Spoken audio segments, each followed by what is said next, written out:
Today's game on KFJB-TV is brought to you by Assured Partners, Boy Scouts of America, Edward Jones, Agent Zach Wall, Embers Retirement Community, Honest Heating and Cooling, Jensen Ford, Legends American Grill, Lennox Employees Credit Union, Marshalltown Area Chamber, Marshalltown Community College, McGregor's Furniture and Mattress, Pence Appliance and TV, Wayward Social, Zeno's, Wandering Creek, Wells Fargo Advisors, Laurel Diesel Services, Calvin Rocket, your Marshalltown Hy-Vee, Central State Bank.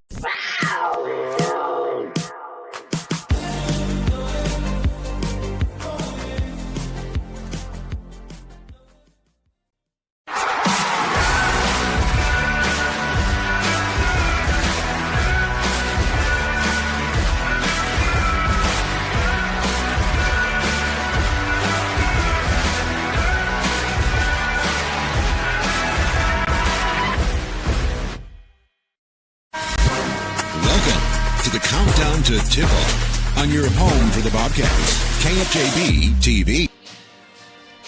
Welcome into the Countdown to Tipoff here in Mason City, and as you can tell, we're right behind the Mason City Riverhawk band.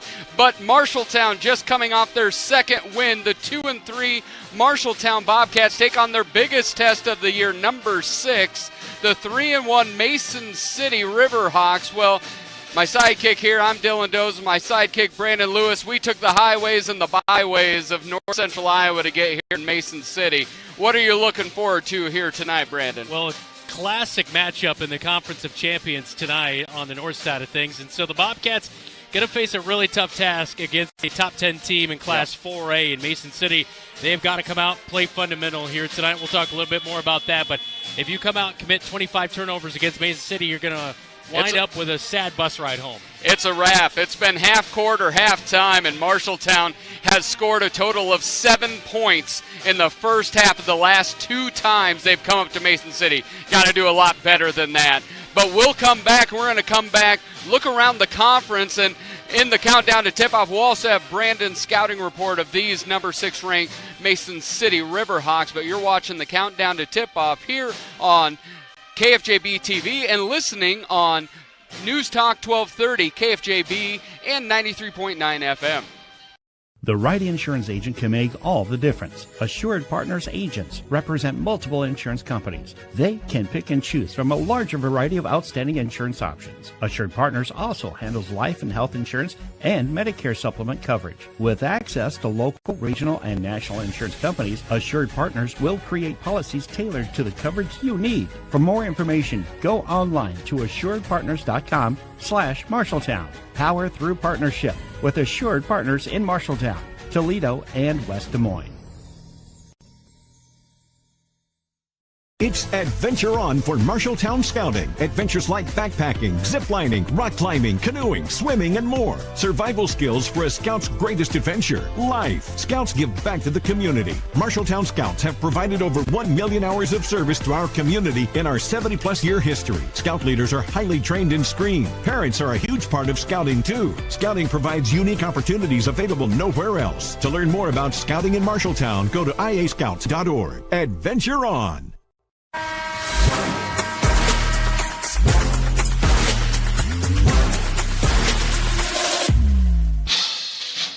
Welcome back into Mason City, looking at the Bobcat girls sitting at 2-3, looking at them warm up. But let's take a trip around the conference. Here in the Iowa Alliance, Ames travels to Ankeny. Fort Dodge takes on Waterloo East. Des Moines Lincoln takes on Des Moines Hoover, and then Des Moines North, which the Bobcats just defeated, goes down to Ottumwa to face Ottumwa. Des Moines East goes across town to Des Moines Roosevelt. And then in area matchups, Gladbrook Rhinebeck takes on AGWSR. Meskwaki Settlement takes on College Maxwell. BCLUW at GMG. And Nevada travels to State Center to take on West Marshall. When we come back in the Countdown to Tip-Off, we'll talk to Bobcat head man Coach Brian Murphy. You're watching Countdown to Tip-Off here on KFJB-TV and listening on 1230 AM and 93.9 FM. Honest Heating and Cooling wants you to save your hard-earned money for the holidays, not a service call. So change the batteries in your thermostat and hit that furnace filter while you're at it. Then a quick check of your furnace vent pipe to be sure it's free of debris. Do you have a carbon monoxide detector? You should, on every floor. So until the new year, Honest Heating and Cooling is offering a 10% discount on installations, low-level carbon monoxide safety equipment, and even service calls, just in case. Happy holidays from Honest Heating and Cooling. Since 1967, Jensen Ford Lincoln has served generations of families around central Iowa. Quality vehicles, professional service, knowledge of our product, that's a part of Jensen. But what's more important to us is a trust that is passed down from every previous generation. Jensen Ford Lincoln wants to serve your family for generations. We want to be there for your first car. We want to be there for your family SUV. And we want to see you drive away in the Mustang you always dreamed of. At Jensen, we want to be here for you now and every mile along the way. This is Brady from Legends American Grill. The holiday season is upon us, and it's time to book your company or family get-togethers today. Legends has 2 private party rooms available to help ease with the stress and make your party a success. We even offer party package deals and banquet options to help with your planning process. Call Legends at 641-752-1237 and book your party today. Legends American Grill is Marshalltown Steakhouse. Small businesses are the backbone of our community. Marshalltown Area Chamber of Commerce reminds you that when you shop locally, you are benefiting members of our community and adding to our local community overall. You'll find local business owners are generally more knowledgeable, provide better service, and even know their customers by name. Marshalltown Area Chamber of Commerce exists to be an advocate for our business community. Membership in the Chamber benefits your business and adds to the strength of our advocacy efforts. For more information on shopping locally and Chamber membership, go to Marshalltown.org.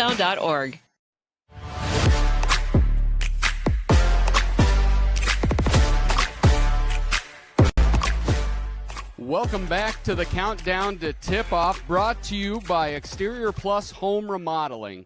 Building relationships one customer at a time. We're here with Bobcat girls head man, Coach Brian Murphy. Coach, coming off a 30-27 victory over Des Moines North. What really jumped out to you in that victory? The biggest thing for us, I think, was resilience. We had the game in control for most of it. We let it slip out of our grasp, but the fact that we clawed back and did what we needed to do to pull out the win, I think it speaks a lot to the potential and also the resilience in general for our team.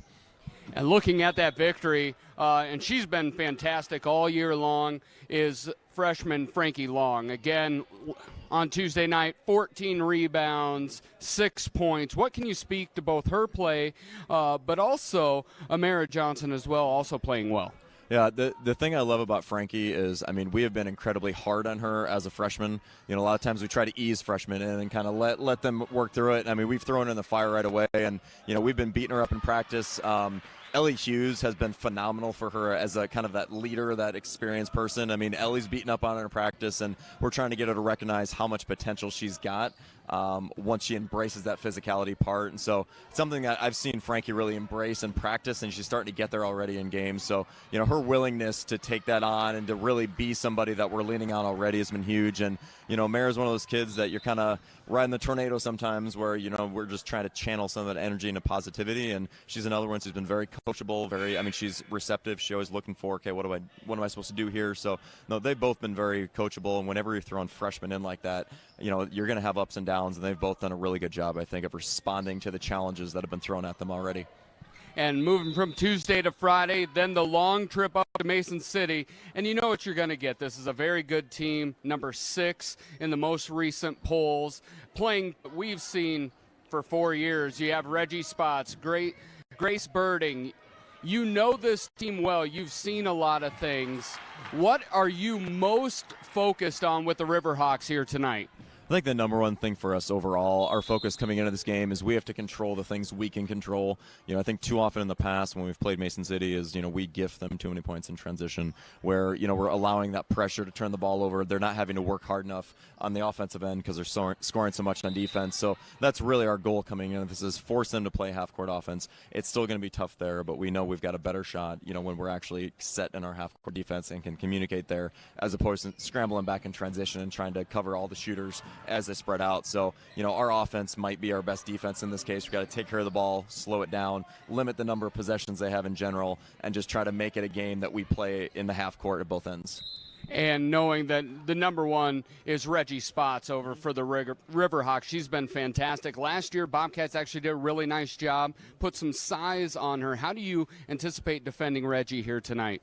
The biggest thing with her is, she's developed a lot as a player over the years. As a young player, she was kind of a shooter first, and she's really become more of a ball handler, creator in general, where she will absolutely create shots for herself, but she's really good about finding teammates. So we've really got to try to take that one-on-one matchup and really own that and say, we're not going to draw that extra help where she can kick and find the open shooter. So we're going to really challenge our girls to take that one-on-one, deny the drive, make her take contested shots and stay home on shooter, so that way, she's not able to just drive, kick, swing, and find the open shooter every time. Thank you very much, Coach Murphy. And that's been the countdown to tip-off, brought to you by Exterior Plus Home Remodeling, providing quality service on time, every time. My name's Lake Schultz. I'm the co-owner of Exterior Plus Home Remodeling. At Exterior Plus, we truly strive to build relationships one customer at a time. And that's why we're the Midwest's #1 choice in full home remodels. Located in Marshalltown, Iowa, as well as Lincoln, Nebraska, we pride ourselves in providing quality service on time, every time. Give us a call for a free inspection and estimate at 844-261-6111. That's 844-261-6111. Thanks. Talk to you soon. The equity in your home is power. Power to remodel your home. Take a memorable vacation. Add a deck or patio. Lennox Employees Credit Union can help you unleash the financial power you possess with a home equity loan. Consolidate debt, fund a student loan, or pay for a wedding. The loan process is easy. See Lennox Employees Credit Union, 1004 East Main Street in Marshalltown. Member NCUA, Equal Housing Lender. Online at lennoxecu.com. Today's game on KFJB-TV is brought to you by McGregor's Furniture and Mattress. Quality furniture for every room in your home. Pence Appliance and TV. For sales and service of everything appliance, come see the Pence team. Wayward Social. The place for bowling, games, food, and more. Wells Fargo Advisors. Marshalltown. Sports Plus. Sports Medicine and Physical Therapy Center, sportsplusTherapy.com.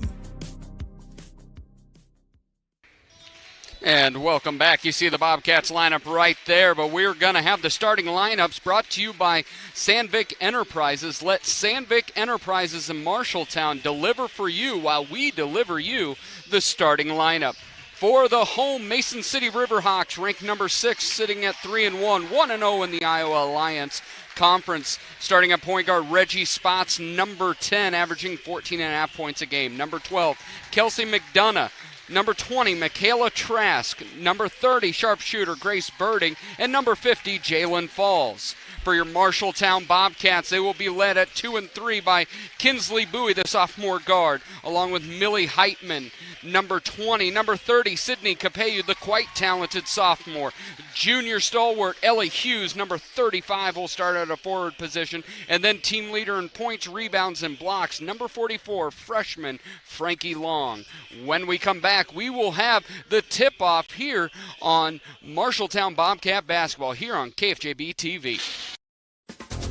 Ready to take the next step in your education? Look no further. Marshalltown Community College is your ticket to endless opportunities. Our dedicated faculty and diverse programs are your pathway to success. Whether you're pursuing a career in healthcare, industry, or earning your AA degree, MCC offers the flexibility you need. We provide convenient online classes and locations in Marshalltown and Grinnell. Picture yourself thriving at MCC. Your journey begins now. Discover more at MarshalltownCommunityCollege.com. Welcome in to Bobcat Live. We are inside Rosie's at Wayward Social.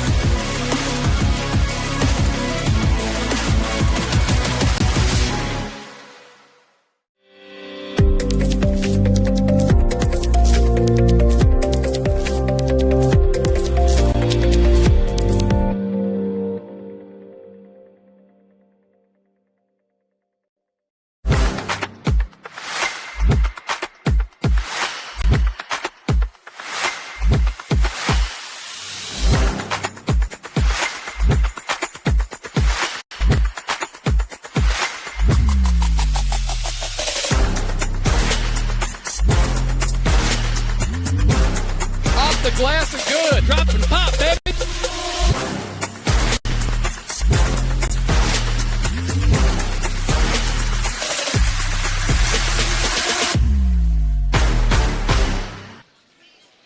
Welcome back in. You see Marshalltown rocking those road reds with the blue numbers, but you see the starting lineup out there. See Sydney Capeu earlier injured her knee this year. She's got a brace on it, but she's good to go. One thing to look at, talked a little bit to Coach Murphy, that Millie Heitman hyperextended her knee a little bit, might be a little bit on a minutes restriction here tonight, so that's something to watch here tonight. Again, I'm Dylan Doze along with Brandon Lewis here tonight in Mason City. Looking for a good game here tonight. Yeah, that's for sure. The Conference of Champions always delivers. And Frankie Long it's not just a last name, it's a way of life. Her long arms was able to get the tip off. Capeu gets it, kicks it to free throw line. Ellie Hughes back out to Capeu. Capeu stop, pop, and does not get any iron. And that will go to the Riverhawks. Yeah, that's something we talked to her last night. She's still developing into that role because she played so much, inside. Yeah. She's playing a little more outside, still adjusting to that role, as much like what her brother used to do, is play outside. Yeah, Capeu's quite skilled, just hasn't put it all together. The shot is no good from Kelsey McDonough. Here come the Bobcats. Millie Heitman bringing it up. The 6-foot sophomore point guard gets over to Capeu corner. Dribble, pulls it back out, bounce pass to the cutting Frankie Long, and it's a scrum, and that is going to be a quick jump ball, and that will go to the Riverhawks. Michaela Trask not afraid to get dirty on that one. Yeah, good job, Frankie Long, to stay aggressive, not just give an easy turnover right there and get in the battle. So, Bobcats starting out pretty decent here. I like the aggressiveness. And oh, my goodness. Reggie Spots is in her bag right now. This kid can play. Bobcats did well on her last year using length, but Millie Heitman has length, but not the quickness, as Spots just takes it right off the bounce. Gets it, Kinsley Bowie drops it down to Frankie Long, drop step, gets it back off the glass, no good, and it's going to be cleared by McDonough, and here come the Riverhawks. Spots looking up, gets it ahead to Michaela Trask. Trask, little step through off the glass, no good. Long with another rebound. Cleaning it up down there. She had 14 the other night. Yeah. And picks up the dribble. Bowie gets it to Capeu. Capeu gets it across, does not get it across the timeline. That's one thing I love about the shot clock now is you can keep an eye on that and kind of see where they are at in the backcourt. You know that 10 seconds. Before, you kind of were guessing. You're know walking what I mean? blind. You're taking people's word for it. One of the things we talked about was Millie Heitman's knee. You wonder if that's Coach Murphy saw what spots it off the bounce, and Amara Johnson, the freshman, comes in quickly. Great job by Ellie Hughes with the block. There it is, drop down. Great job, though. Michaela Trask is going to have to earn it. Yeah, that's for sure. I mean, Ellie Hughes did a great job right there, as well as Frankie Long. That they knew they kind of got beat, but they were not going to give up an easy 2-point bucket. I love that. That is something that we have not seen out of a Bobcat girls basketball team for a while. You can see that development, the aggressiveness, and making things hard for the other team. First one's nothing but net, but I think you and I would both agree last year at the beginning of the year not really knowing who Ellie was, and by the end of the year into this year, one of my favorite players to watch. Ton of effort as she grabs that rebound and brings it across. Bobcats are down 1-0, and that's going to be another jump ball. McDonough tied up Hughes across the timeline, but it's going to stay with the Bobcats. Here you see it. Just backing in. Hughes is able to get it, and there's that jump ball. Great effort. Capeu crosses over. Trask gets bounce pass. That should be a kick, and it is. Kelsey McDonough kicks the ball. Bobcats are going to have a side out in front of the Riverhawks bench. It's going to be Bowie. Passes it into the backcourt to Amara Johnson. Freshman point guard, number 3, picks up her dribble, top of the key. Capeu is able to get it back. McDonough tried to reach in the cookie jar. No cookies available. Hughes to Long. Long off the glass. No good. You could tell the freshman is frustrated, but a great look. Bobcats playing tough. Need to execute. Spots kicks it to the corner. One more pass to Trask. 3 no good. Rebound. Jalen falls. and she's going to be fouled, and I think that's going to be Hughes' second. Yeah, it is going to be Hughes. She grabbed her on the arm and tried to hold it down. Wanted to make sure that it wasn't an easy shot. But, yeah, Frankie, she almost made that shot right there down low on the left block, and I know she was shaking her head, but I think that's a play that, a year from now she's making easily with – and, she's adjusting to the aggressiveness because, as we've seen already, she's been triple-teamed down low, and teams know that. They're going after her, knowing that she's still a freshman, still learning, but she's doing a phenomenal job so far. And Falls misses both of them, but Long gets beat out for the rebound from McDonough, and that's going to be another foul on Kinsley Bowie. And this is a good time to bring up, again, Iowa High School and the Iowa Girls Athletic Union both changed the rules to you get 5 fouls per quarter, no 1-and-1s. They're 2 shots apiece. I like that. It's simplified the game. Yes, it has. First one is a miss by Trask. Second one is up. Back iron, no good. Long with another rebound, gets it knocked away.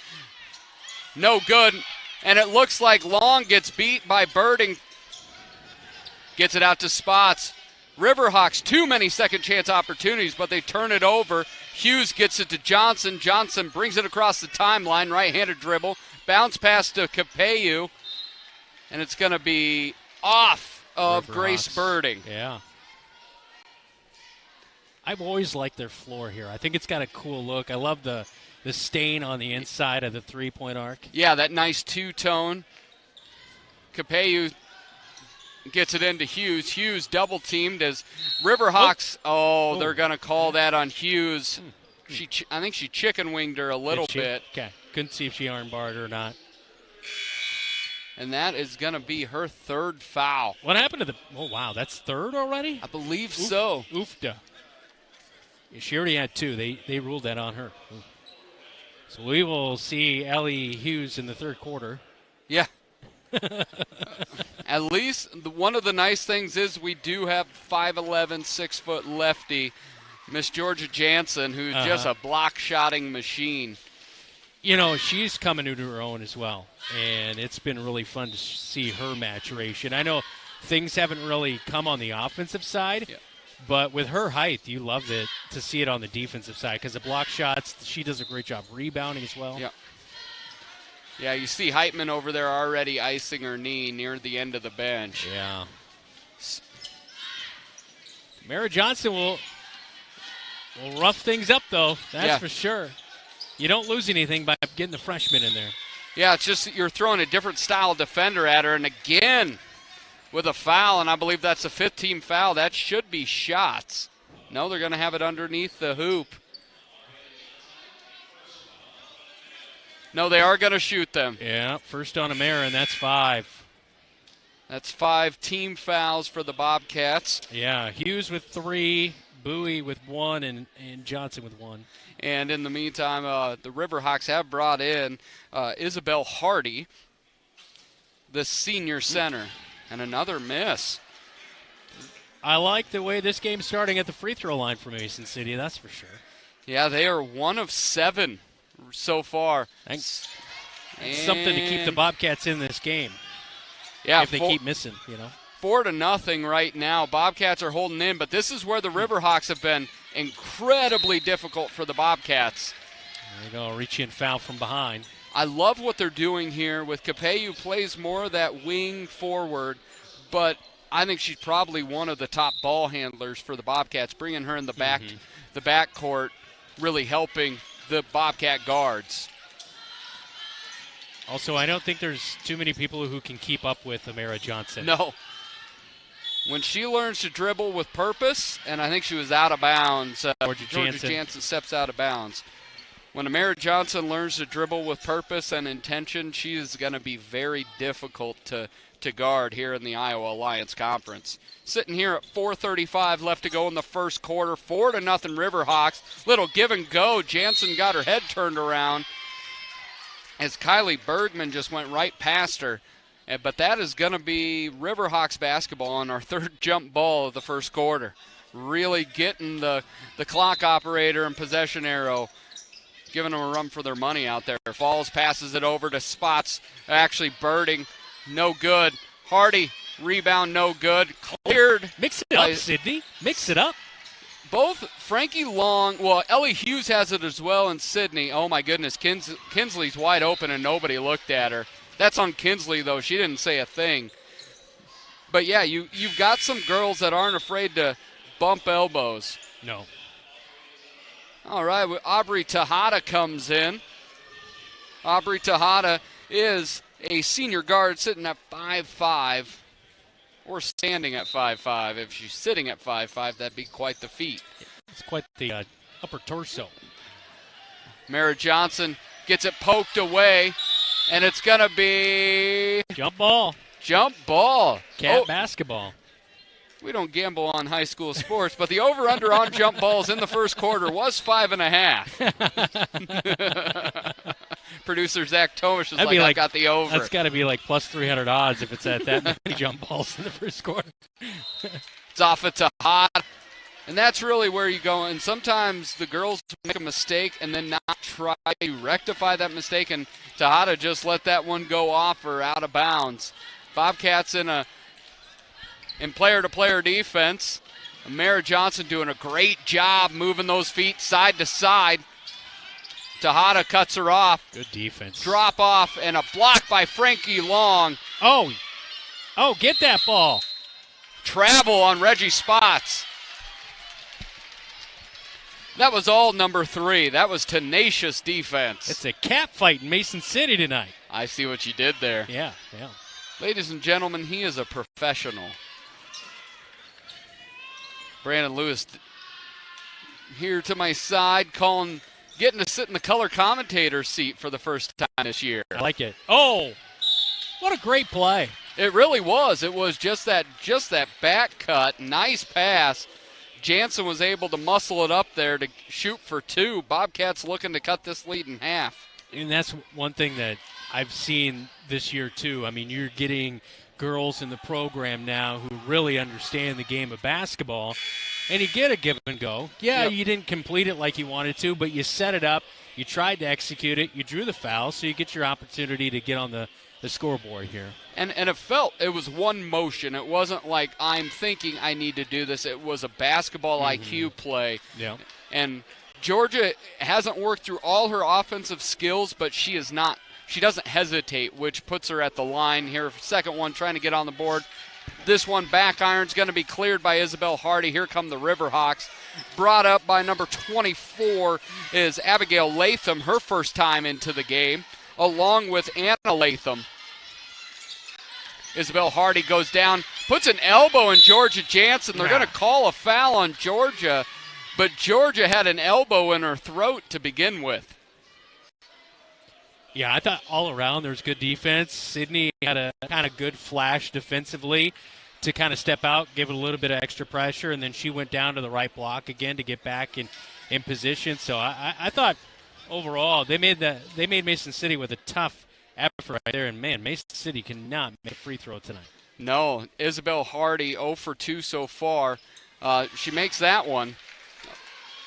It sits 5-0 right now. Bobcats need to get this one in.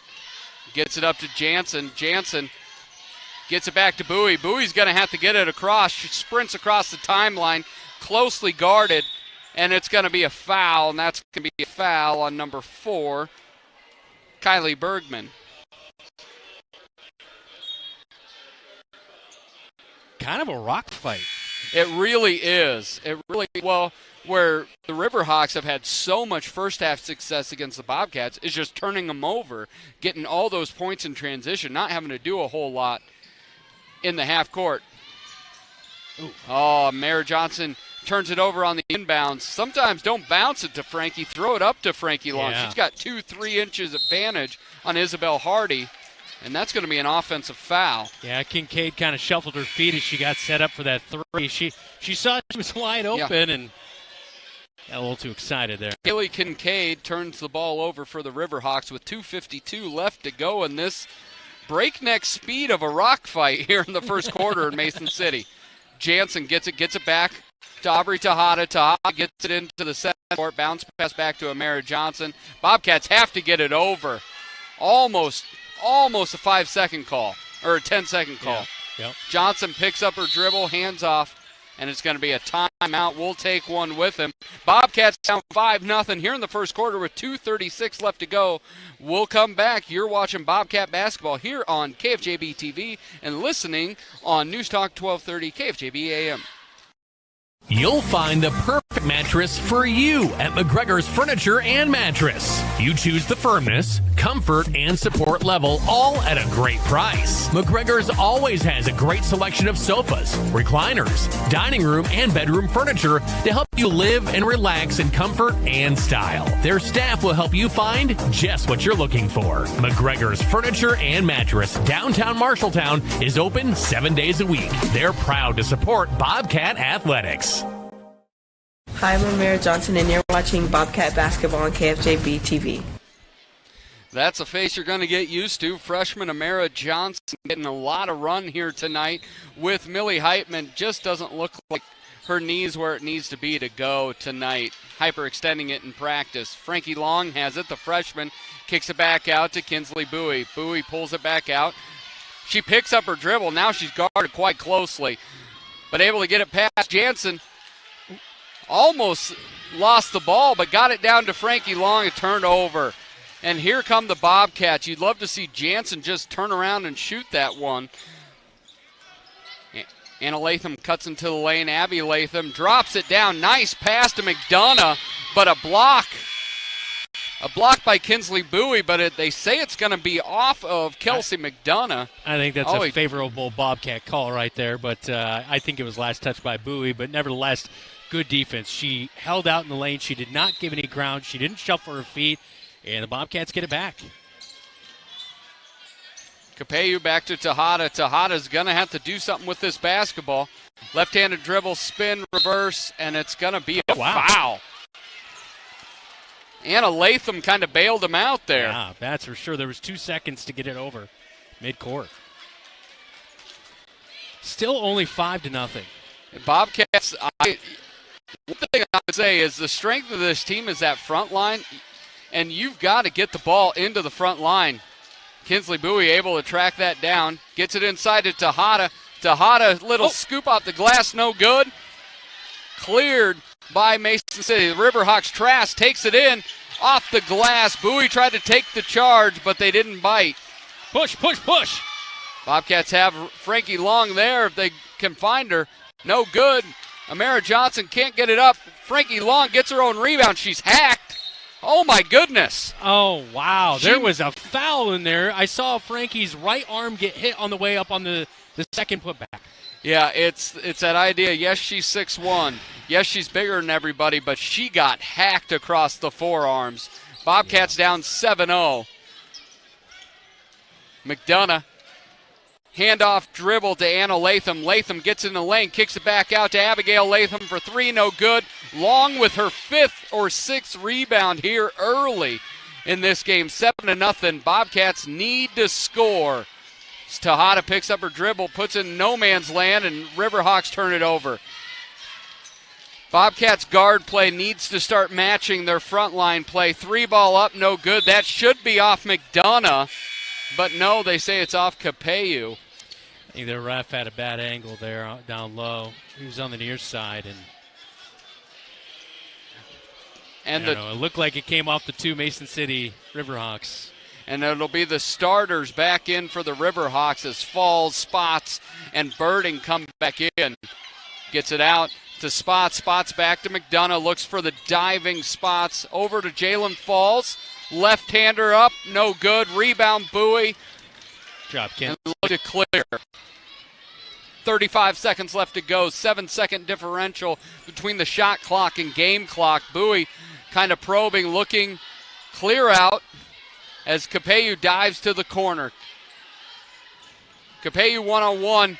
Looked to take that 18-footer. Now 12 seconds to go on the shot clock as Tia Gallegos gets it picked, and it's going to be a jump ball. Tanya go to the Riverhawk. Tanya Moore. Tanya Moore on that one. got her pocket pick. Thank you there, Brandon. No, I'm just trying to be here helping, you know. You know, one of those things is... I'm a helper, big helper. Unless it's our very own producer, Zach Tomish, not a lot of ponytails on the guy's side to cover the numbers. A little bit different on the ladies' side.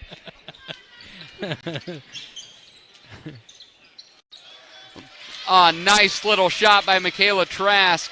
And it's going to be Riverhawks 9, Marshalltown nothing at the end of 1. When we come back, it'll be the second quarter here on KFJB-TV. You should never have to wait after ordering new appliances. At Penn's Appliance, you wouldn't. With an incredible selection in stock and ready to install today. Our friendly team is here to help you pick the perfect set to match your style. And let our professional technicians install and set up your new appliances, often delivering the very next day. Stop in today, see all the new features, and find your new look at Penn's Appliance. For sales and service of everything appliance, go see the Pence team. Hey Bobcat Nation, my name is Tanya Moore and you're watching Bobcat Basketball on KFJB-TV. All righty, as we come back, Marshalltown down 9-0. It's time for a regional scoreboard update brought to you by Central State Bank. Discover what Central State Bank can do for you. Locations in Ames, State Center, and West Des Moines. Brandon. West Marshall up on Nevada right now. 17-6 at the end of the first. Dallas Center Grimes 24-1 on top of Newton. Johnston, 21-6, they lead Urbandale. Ames is down to Ankeny, 15-3. And Valley currently leading Centennial, 15-9. Thank you, Brandon. And that was the Dylan. regional scoreboard update from Central State Bank. See, it's teamwork makes the dream work, brah. You know what my stepmom always says? No, I don't. You got to be nice. You got to be nice. Don't be a jerk. Kindness kills. Or as my wife always says, warm heart, cold hands, warm heart, or warm heart, cold hands, or whatever that saying is. It's that's not it. I don't know what it is, but that isn't it. Grace Birding with the steal. Takes it in off the glass, blocked by Bowie, her second block of the game. Tanya Mora gets it up to Tejada. Mora gets trapped in the corner, but gets it quickly to Tejada. Tejada picks up her dribble, and she has made 5 or 6 bad bounce passes. Yeah, she gets you can herself. tell game's moving a little too quick for her. Yeah, and that's where you're going a little bit deep in the bench right now. Oh. Jalen Falls just picks it up about 25 feet away, guarded by Long. Now Spots just lines up a 3. See the 3, be the 3. The senior stud has 6 points. And another turnover. Grace Birding gets it. She's shooting 52% from 3, but doesn't make that one. As Bowie clears, bumped by Falls, no call. Picks it up over to Mora. Mora gets it across the timeline, looks up to Capeyu, down to Long. Long off the glass, no good. That was great offense. Spots off the glass, no good. And there's Capeyu ripping it away. Yeah, she did a great job to cut off the drive, and that's what was enough to make that shot not go. Capeyu, that's going to be a kick on Kelsey McDonough. And sorry, Dylan. Oh, no, I was just going to say Amara Johnson and Georgia Jansen coming in for Frankie Long and Tanya Mora. I just love how aggressive the ladies are playing tonight. Also, I've noticed that, I know it's 12-0, but boy, they have played really well overall. Not a lot of turnovers. You see one right here, but I just thought they played well on defensive side. I think they've got Mason City a little bit rattled. Not the Bobcat teams of the past. No, and they've had 3 good looks at the rim and haven't been able to make it. They played that little 2-person game on the side with that dive really, really well as Trask picks up a couple.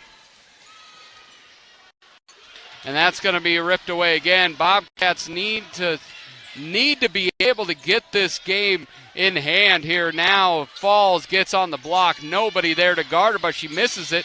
Capeyu rips it away, gets it to Bowie. Bowie wants to slow it down. And a 10-second. Lackadaisical, walking it up. No one was looking at 10 feet. A little more urgency, yeah. Yep. And the Bobcats now have turned the ball over, now in double digits on the turnover. They played really strong those first 4 or 5 minutes, holding on to the basketball. Been rough the last 8. Off the glass, put it back in. Grace Birding, no one blocked her out, and the senior picks up a couple. And here's where they get dangerous. It's going to be a timeout for the Bobcats. We'll take it with them. Bobcats down big, 16-0 with 5:22 left to go in the half. At Sports Plus Sports Medicine and Physical Therapy Center, we customize each patient's treatment plan to their individual needs. What does that mean? It means that not every back or knee problem is treated the same, and that your program will be unique and designed especially for your needs or problem.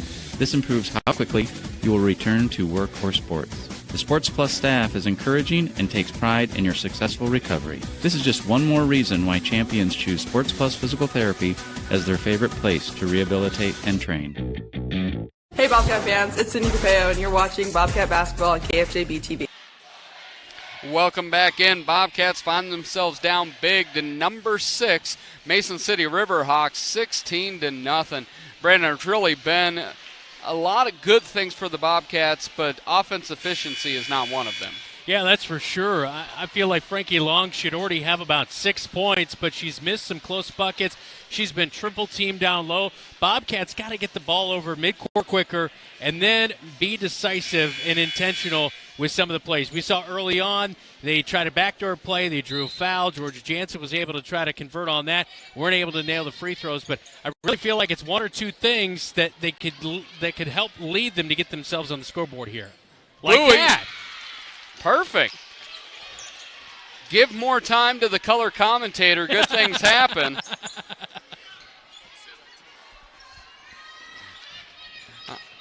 Drop down to Birding. Knocked away by Aubrey Tejada. Gets it to Bowie. Bowie picks up her dribble at half court. That's been the bugaboo. Tejada gets it to Capeu. Capeu off the glass, short, no good. Fights for her own rebound. And it's going to be a jump ball, ladies and gentlemen. Oh, they're going to call it a it's jump ball. They called it a jump ball initially.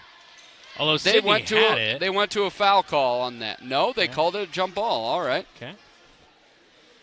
They started holding up numbers and things with their hands, and it threw me off. Unrelated note, I don't speak sign language either. Spots steps into another three, back iron, no good. Can you really speak sign language, though? There we go. I was wondering if you catch that. Spots off the bounce, no good. Falls underneath, clears it out. Without Frankie Long in there, Bobcats aren't quite the same on the boards. Ooh. It's going to be out of bounds on the Bobcats. And speaking of trouble on the boards, Frankie Long comes back in. So for the Bobcats, it's going to be Georgia Jansen, Frankie Long, Sydney Capeu, Kinsley Bowie, and Amara Johnson will be the backcourt tandem. I like this 5 on the floor right here. It's a good 5. Amara Johnson has been very good defensively. Yeah. They now have her on Michaela Trask. Jalen Falls block on Frankie Long, but she definitely got it across the wrist. The senior lefty for the Riverhawks is going to be at the line for 2. 50% coming in. She's not a strong shooter from outside, basically the cylinder. That one comes up short on the front of the iron. She's really out there defensively and rebounding, falls. She's that middle piece that you always got to have on any team, but not an extremely gifted shooter, but does some really nice things for Mason City. And every time you've talked about their free throw shooting, they've made it. Well, it is now 19-2. That's right. Speaking of bowling, next Thursday night at Wayward Social will be the coaches' show. Tried to tie it in. It didn't work. Yeah. Capeu. Oh, got to take that shot. Bowie for 3, lines it up. Back iron no good. Capeu, I thought they were over her back, had great position, and cleared it. Reggie Spots free throw line, likes the jumper, can't make it, gets her own rebound. Drops it into Falls off the glass, rims out no good. Georgia knocks it out, but it goes to Michaela Trask. Spots, takes it back out to the MC. Now has Capello one-on-one. Little hesitation dribble, picks it up at the free throw line. Over to Falls. Looking inside, gets it to Hardy. Hardy, Long does a nice job of staying down. Great job. Gets a rebound out to Jansen. Jansen up the right side of the court. Pulls it back out. Over to Capello. Oh, my goodness. Bowie's wide open. Bowie has been open 2 or 3 times, and Sydney gets very focused on one side of the court. What you need from number 11, if you're Kinsley Bowie, talk. Yeah. You say something. Because that's partially on you. If you're not communicating that you are wide open, you've got to get the attention. As Reggie Spots and Jalen Falls will get to the bench for Mason City. Mason City will go again with both Latham's, Hardy, McDonough, and Kaylee Kincaid. Amara Johnson, top of the key. It's going to be in a 1-3-1 zone for Mason City. They like to run that 1-3-1 full court, half court, and in the front court. Amara Johnson, top of the key. 15 seconds left to go on the shot clock. 2:40 left in the first half. And that's where we talk about... Yeah, too much picking up the dribble in bad spots. Yep, exactly. Abby Latham dribbles it off her foot, and it goes the other way. This is where the guard play, Ellie Hughes, I think coaches, hey, it's 19-2. You know, broadcasters who have a nervous tick who say, don't you know, or whatever. Like me, probably. Like all of us. You have a nervous tick. Yes, and you do. Sometimes I feel like when you get nervous on the basketball, what's your first instinct? Pick up the basketball. Yes. And what you should do is not do that. You should keep dribbling. You know what I mean? Don't do that thing. You're making your life so much harder. Travel. Yep. Yep. You're exactly right, and that definitely happens with younger players. You look at Amara Johnson, freshman, now in her 6th varsity game. The world moves so quickly. We look at Kyle Smith on the guys' side, averaging 14.5 points a game. He played 6 games last year and didn't score. Out-of-control player, and you're awarding a foul shot. I'm just fundamentally opposed to that, Dylan. That and polos. No, that's you. Abigail Latham at the line shooting 2. I can't award a player trying to scoop and score in the paint, going between 3 defenders, and you're going to bail her out. You know what I mean? With you 100% on that one. First one's up. Second one's up and good. Splits them. Sub into the game. And this is going to be the first action for Brogan Evans, averaging 3 points a game, the 5'4 sophomore. They're getting deep on the bench. Abigail Latham hasn't scored a point this year until tonight. Brogan Evans hasn't scored much either. Yeah, well, that's the other thing. Mason City is deep. And there's Amara Johnson, and it's that whole thing, dribble with intention.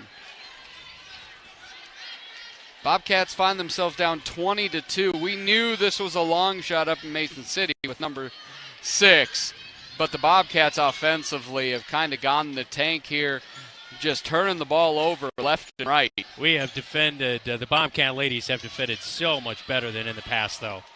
Latham shoots up a 3, no good, goes through 4 Bobcats and makes its way to the other Latham. Anna Latham gets it to the corner, 3, no good. Isabel Hardy can't get it. Ellie Hughes gets it and quickly throws it out of bounds. She thought she might have been hit as she was throwing it out, but it's going to stay with the Riverhawks. Yeah, and Brian Murphy's bringing up a good point. Players are trying to pass, and they're being held on the arm. Yeah. And that ball, I mean, that is a foul. Like, if you're not able to complete a pass, that should be a foul, but that has not been called either way tonight. So I got to give the officials credit. I feel like that's gone both ways a little bit. And 3 ball, no good. Frankie Long with another rebound. She gets a block on that possession and a rebound. She's one of the best freshmen in the Iowa Alliance Conference. She is conference champion still. It is. I believe she's the only freshman leading her team in rebounds, blocks, and scoring. It's pretty impressive. And Amara Johnson to pair with that. Oh, shuffling the feet. That probably should have been. Yeah. And here comes Brogan Evans. Fastball up the court. Gets it back to Anna Latham. High arcing three, no good. Ellie Hughes with a rebound. Gets it to Capeyu. Get a bucket here. I'd like to see Capeyu be much more assertive on the offensive end. Yeah. She's quite skilled, but just has not been able to put it together. Gets it down to Bowie. Bowie's bumped by Isabel Hardy. It's going to be a blocking foul. That's just the second of this half, or this quarter. So the Bobcats will inbound underneath the hoop. It's Amara Johnson, Ellie Hughes, Frankie Long, Kinsley Bowie, and Sydney Capeyu. Got to get it in, Gets it. 5-second call. They've got to have more energy on that. You had your safety valve, Sydney Capeyu, there. She was open the whole time. Have to pass it. There is under 35 seconds to go in the halftime. No shot clock. Bobcats down 20-2. A little give and go. Anna Latham, they're going to call it a foul on the ground. Say she got a little bit of a shove on the backside. I think she just traveled. That's what I was just going to say, too. I thought that was a turnover. Yeah, it's been pretty inconsistent at points, but Riverhawks are right now just the better team. And it's going to stay here. Frankie Long with another block. Isabel Hardy, number 32, will inbounds underneath the basket. Gets into the corner, and they're going to call that on Amara Johnson.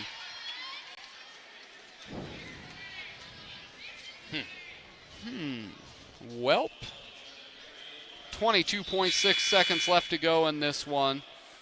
Did the ball not just come right out of there? Anyway. Really feels like it. Tanya Mora's in, and they're going to call a timeout. We'll take it with them. Here with 22 seconds left to go in the half. Bobcats down big. As you walk inside, you know right away the place for fun is Wayward Social. There's always plenty of bowling action, so plan for your next outing to include bowling at Wayward Social. Also, meet your friends for lunch, dinner, or your favorite beverages. You will also absolutely love their daily lunch specials, Monday through Friday, including endless pizza by the slice. You choose the toppings. Wayward Social is now open at 11:30 a.m., 7 days a week. Wayward Social on South 6th Street in Marshalltown.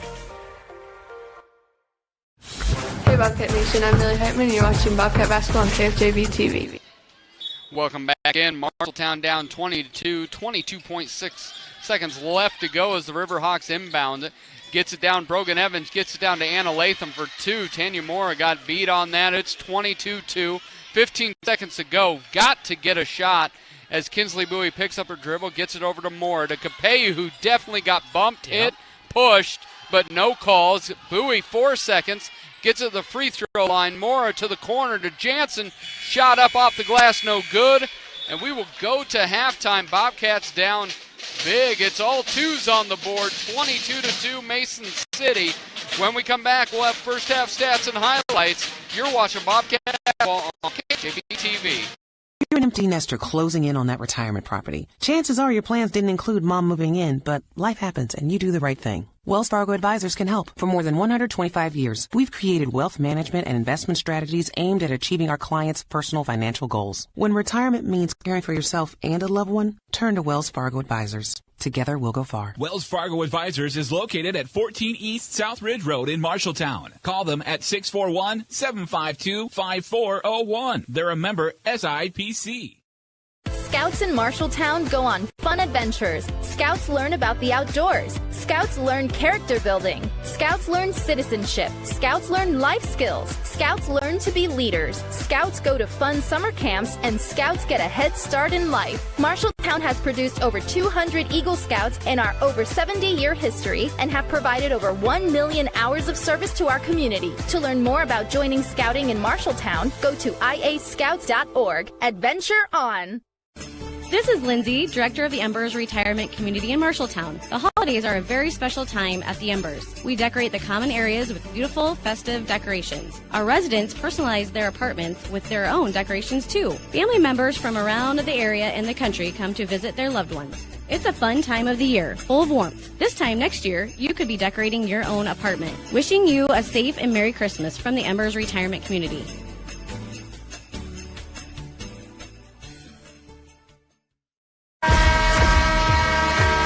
KFJB-TV presents the Bobcat Halftime Report.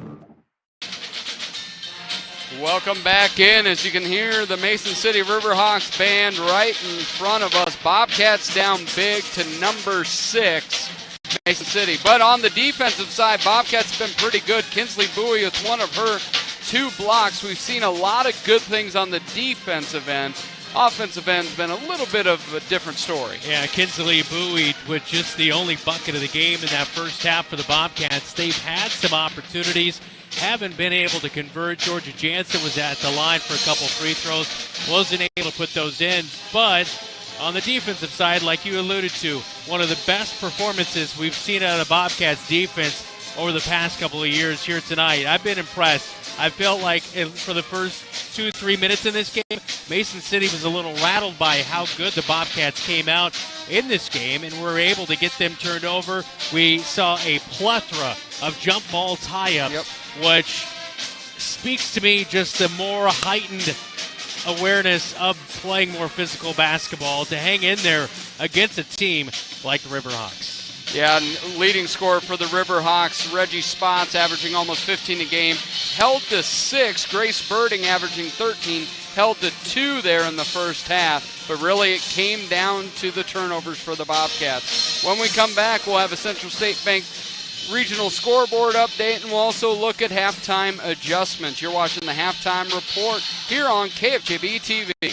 The right insurance agent can make all the difference. Assured Partners agents represent multiple insurance companies. They can pick and choose from a larger variety of outstanding insurance options. Assured Partners also has life and health insurance and Medicare supplement coverage. With access to local, regional, and national insurance companies, Assured Partners will create policies tailored to the coverage you need. For more information, go online to assuredpartners.com/Marshalltown. Power through partnership with Assured Partners in Marshalltown, Toledo, and West Des Moines.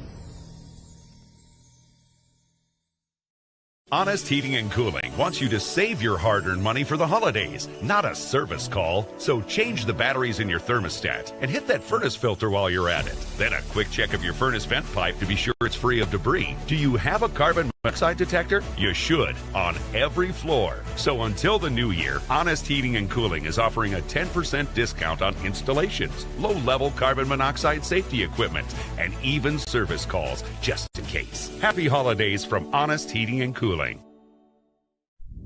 Today's game on KFJB-TV is brought to you by Assured Partners, power through partnership. Boy Scouts of America, Adventure On. Edward Jones, Zach Wall, your financial advisor in Marshalltown. Embers Retirement Community, independent living for active seniors. Honest Heating and Cooling. Let the Honest team watch over your home's comfort 24/7. Welcome back in. As you see, there we are. That's me. We're about to sing it, Dylan. Hurry, let's get the scores I'll let in. You. We're going to get the scores in. We're going to hand it over to Brandon so he can also sing Neil Diamond with a regional scoreboard update brought to you by Central State Bank. Discover what Central State Bank can do for you. Locations in Ames, State Center, and West Des Moines. I tell you what, here in the Conference of Champions, we have the best scoreboard update guy in the world. He is so good, so good. Jeff Brooks back at the KFJB studios. I see what you did there. 5 minutes before halftime, North Tama is up on Colonesco 21-20. 1:20 to go before halftime. AGWSR 21-6, leading Gladbrook Rhinebeck. 2:30 to go before halftime. South Hardin 16-14 up on Grundy Center. And at halftime, Johnston 46-16 on top of Urbandale. Big there. Ottumwa leads Des Moines North 16-6. Dallas Center Grimes at the break as well, 37-9. They lead Newton. Also at halftime, Valley up on Centennial 24-14. Ankeny 28-5. They lead Ames at the break as well. That is our scoreboard update, all brought to you by Central State Bank. Thank you, Brooksy, and thank you, Brandon. When we come back, Brandon Armstrong, baby. Here we go. Here we go. Here we go. Sweet Caroline. Ba, ba, ba. Good times never seem so good. So good. So good. We're going to win in the second half, Dylan. We got it. And I don't know if we have the copyrights for this, but we're playing Sweet Caroline. When we come back, I did forget about that part.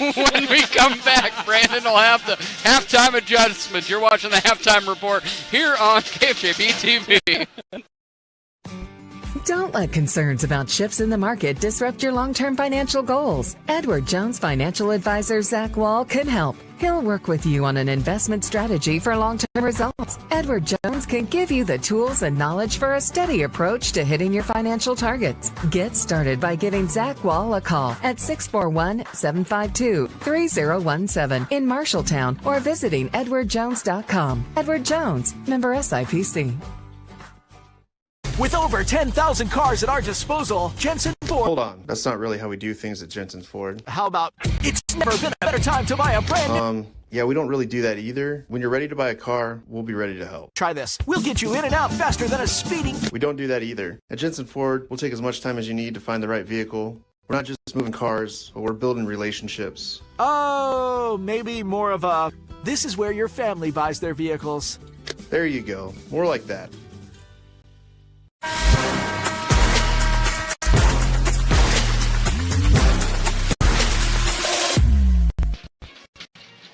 As we come back, you see Marshalltown Bobcats getting ready to warm up for that second half. Millie Heitman, you can see her limping.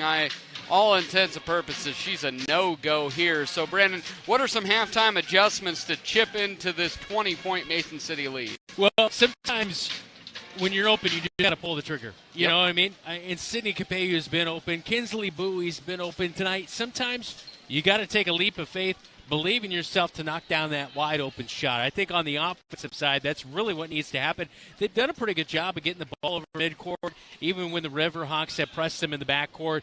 So just got to do that a little bit better, and then keep up the defensive intensity in the second half, because I really think if you continue to do that, maybe get a few more turnovers on Mason City, you could claw your way back into this one, Dylan. Oh, I see what you did there. That is next level. Bobcats, Riverhawks, Mason City 22. Bobcats 2, but the Marshalltown Bobcat cheer squad has not lost their hope or energy. As you see there, 6 great young ladies from Marshalltown High School showing that pride. When we come back, we'll have the second half ready for you as the Bobcats look to claw back into this game. You'll find the perfect mattress for you at McGregor's Furniture and Mattress. You choose the firmness, comfort, and support level, all at a great price. McGregor's always has a great selection of sofas, recliners, dining room, and bedroom furniture to help you live and relax in comfort and style. Their staff will help you find just what you're looking for. McGregor's Furniture and Mattress, downtown Marshalltown, is open 7 days a week. They're proud to support Bobcat Athletics. Hey Bobcat fans, it's Ellie Hughes, and you're watching Bobcat Basketball on KFJB-TV. As you see the drum line there. Great movie, by the way. I love that movie. Nick Cannon. Yeah. Fun fact, Zach Tomish, one of Nick Cannon's kids.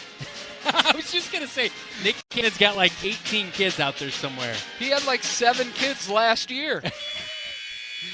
You know what? That's how you beat the tax system, folks. yeah, you get that you get that child tax credit right there.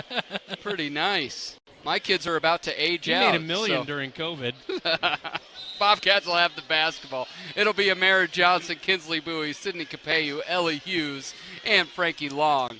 It'll be starters for the Riverhawks as well. It'll be Trask, McDonough, Grace Birding, as Birding right there knocks it out of bounds, along with Jalen Falls and Reggie Spots. Kinsley Bowie will inbound it near side with Kelsey McDonough all in her business. Gets it to Hughes. Hughes over to Bowie, down to Capello. Capello drop step off the glass, no good. Frankie Long tries to fight for it. Capello just could have went straight up, but made it a much more difficult shot. Shots over to Trask. Trask 5 feet behind the three-point line, looks for the bounce pass into Falls. Falls quickly moves it to McDonough, back to Birding. That's great basketball. Back iron, no good. Rebound to Mary Johnson up the sideline. She's going to bring it across, dribble it back out to half court, and just basically hand it to Michaela Trask. Trask for 2. That's one thing. She won't do that 2 years from now. No. You know what I mean? No, not at all. It's you look going from junior high basketball at Miller, and then you just gift it to Birding, back to McDonough, left-hand 3, front iron. No, it sinks all the way in. That's 5 quick points, and there'll be a timeout, 27-2, 6:49 left to go in the third. We'll take a break here on KFJB-TV. This is Brady from Legends American Grill. The holiday season is upon us, and it's time to book your company or family get-togethers today. Legends has 2 private party rooms available to help ease with the stress and make your party a success. We even offer party package deals and banquet options to help with your planning process. Legends at 641-752-1237 and book your party today. Legends American Grill is Marshalltown Steakhouse. Hey Bobcat fans, I'm Georgia Jansen and you're watching Bobcat Basketball on KFJB-TV.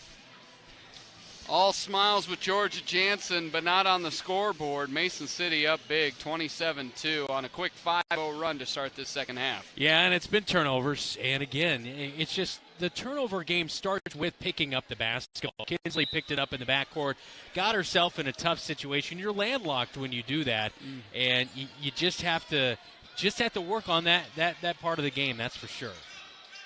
Oh my goodness! Just ripped away by Jalen Falls. McDonough off the glass, no good. Gets her own rebound, short, no good. And it's going to go off of Kinsley Bowie and stay with the Riverhawks. I see a much more aggressive Riverhawk team in this second half. Do you not? They are not messing around. No, they are going. not. It seemed they were going at about 80%. They're rocking it at 100. Spots finds a wide open Trask, but Ellie Hughes getting back into play with a block. Mara Johnson races up the side of the court. Now triple team. Looking for a bounce pass, and Birding got poked in the eye, but everything it's just picking up your dribble, pivot, then a bounce pass, but Mason City just so quick. Amara's got to stop bounce passing some of those in, too, because they just take a half second longer, and with Mason City, all seniors out there on that starting lineup, they're just used to it. The reflex, the quicker speed of things. Well, and you often use a bounce pass, especially if someone's overplaying. Amara pivoted inbounds for a turnover. Bobcats now with their 5th turnover here in the second half. It's not been good. Drop down to Reggie Spots. Goes baseline reverse, no good. Jalen Falls up off the glass and good. Frankie Long having to play 1-on-2 defense there. Bobcats, no energy, no execution here in the second half. Well, they kind of came out in the second half and got sucker punched by Mason City, who turned it up a notch. They put a little more pressure on, and then, and that's the thing about playing the 6th-ranked team is like, yeah, you can catch them off guard, but eventually they're gonna find their groove, and once you do it, that's when they take the game from 22 to 29-2, and then looking to add on to it right here. Frankie Long with yet another rebound. Oh, my goodness. And Sydney Capeyu just ducked. Falls over to McDonough. Her second 3 of the third quarter. It's another timeout. And actually, that's going to be a Riverhawks timeout. It's going to be a 30-second. We're going to keep it here. It's 32-2. One thing with Jalen Falls, we talked, not offensively, she doesn't score a lot, but she is a ball mover. Yeah. Once she gets it, she is reversing that. She is kind of the glue that makes this Riverhawk offense go. Yeah, we've talked about this too, knowing your role in basketball can be so key. Are you a shooter? Are you a defensive specialist? Whatever it may be, knowing your role is so important, and that's what I see about this squad for the Riverhawks behind Kirk Clausen, who's in a tie, looking pretty sharp here tonight. But, everybody knows their role. They know what they're supposed to do. They get things set up and have that distributor piece there. They're a very dangerous team, that's for sure. Yeah, she's the ball mover. I was just at Disney, and they have the people mover. Jalen Falls is the equivalent. Tanya Mora and that's the other thing. Tanya Mora just stands there waiting on the ball. You have got to meet the ball there. Yeah, go get that ball. Yep. Capello's going to inbound it right in front of the Bobcats bench. Behind the timeline is Kinsley Bowie, gets the pass, brings it up across, picks up her dribble at half court, and dead. Yep. But Tanya Moore is able to get it, gets it back to Bowie, hit Trask, no good, and then Spots with a bucket. It really is. It's these small things that aren't crazy. And it's not that this is not the best press I've seen from Mason City. Capello gets it into about a 15-footer back iron, no good. Rebound, elbows out, Grace Birding, but gets it up to Trask, right-hand side. Spots posting up, gets the entry pass. Nice little give and go as McDonough was top of the key, got it right to Spots. That was a hockey assist. Just like that, Spots has 10 in the game. Ellie Hughes rifles it to Kinsley Bowie. Bowie short off the iron, but the rebound's going to be Capello from 15. Iron no good. Another rebound, Ellie Hughes blocked. Jump ball, should be a jump ball, and is going to go to the Riverhawks. The other thing is Ellie Hughes, with picking up those 3 fouls, we saw a lot of energy from her early in the game when she had to sit. Bobcats really missed her. Yeah, that's for sure. And then, obviously, not having Heitman at short bench out there, so maybe a few more minutes for those ladies than what they're used to on a given night. Took Riverhawks 16 minutes or 2 quarters to score 22 points. It's taken them 3.5 to score 14. Great post by Hardy.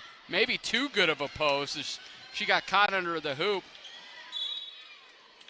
Spots is able to bounce it off Ellie Hughes to keep the ball with the Riverhawks.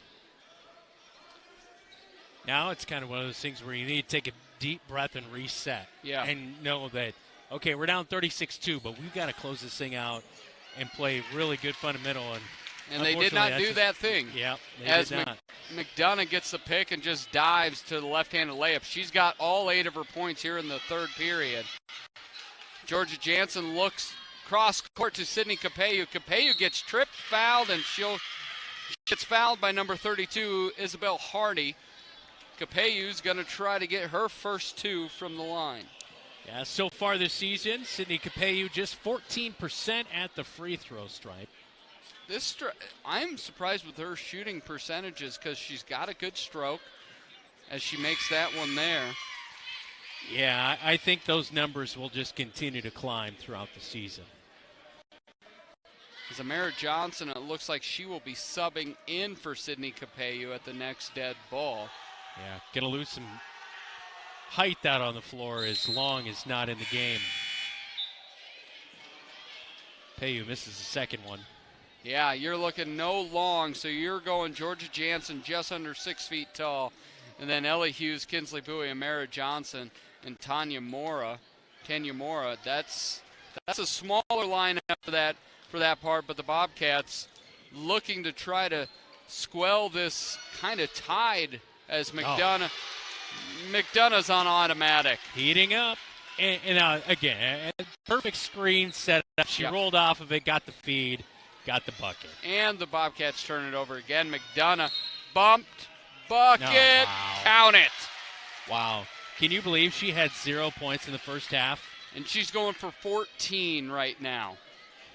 She is in her, what they say, she's in her bag right now. About anything she wants to do.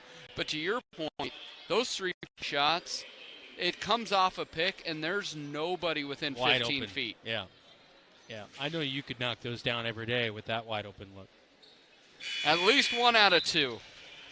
And she makes the free throw to complete the 3-point the old-fashioned way. And for the Riverhawks, it's now Kylie Bergman, Isabel Hardy, Kelsey McDonough.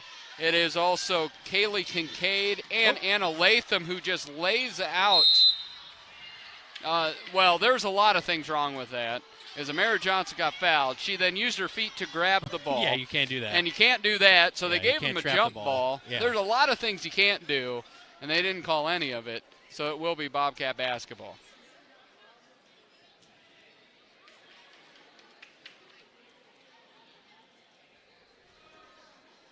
Maybe something with the clock. Yeah, I think the shot clock was reset. Clock.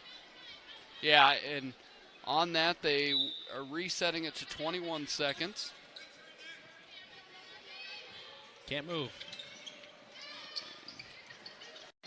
Some of this is on the Bobcat cutters. You're putting the inbounder in terrible position when your cuts are lackadaisical. Yeah, you're walking through it. She literally had nowhere to go. Literally had nowhere to go, and you didn't want to call another timeout. No, and it's just about intention. You have to go to the basketball. And I believe it's 44-3 all of a sudden. They scored 22 points in 5.5 seconds, or 5.5 minutes. They've been good, but not that good. Yeah. And Frankie Long and Aubrey Tejada will come in. And we will have a running clock with that 35-plus point lead. As we go 44-3. This has been an offensive nightmare for the Bobcats. Yeah. You take the third quarter away, you know what I mean? Yeah. This is, defensively, and you see it on the body language, picking up the basketball and stuff. Yeah. It's a lot of shrugs. It's just bad body language. And that's what good teams can do to you. Yeah. You know what I mean? They can deflate you because you just feel like, man, we can't do anything. We can't get a bucket. You know, they put so much pressure that it creates those tough situations. Good inbounds play there. Gets it to Mara Johnson, top of the key. She gets it up on her hip. Gets it to Jansen. Jansen. What I like about Georgia, she always has intention with her movements. Mara Johnson dribbles off, hand off to Kinsley Bowie. Back to Jansen, far side. Frankie Long trying to get space at the free throw line, and a turnover. Anna Latham, straight lane. Georgia Jansen's going to make her earn it. At the line. I like that foul.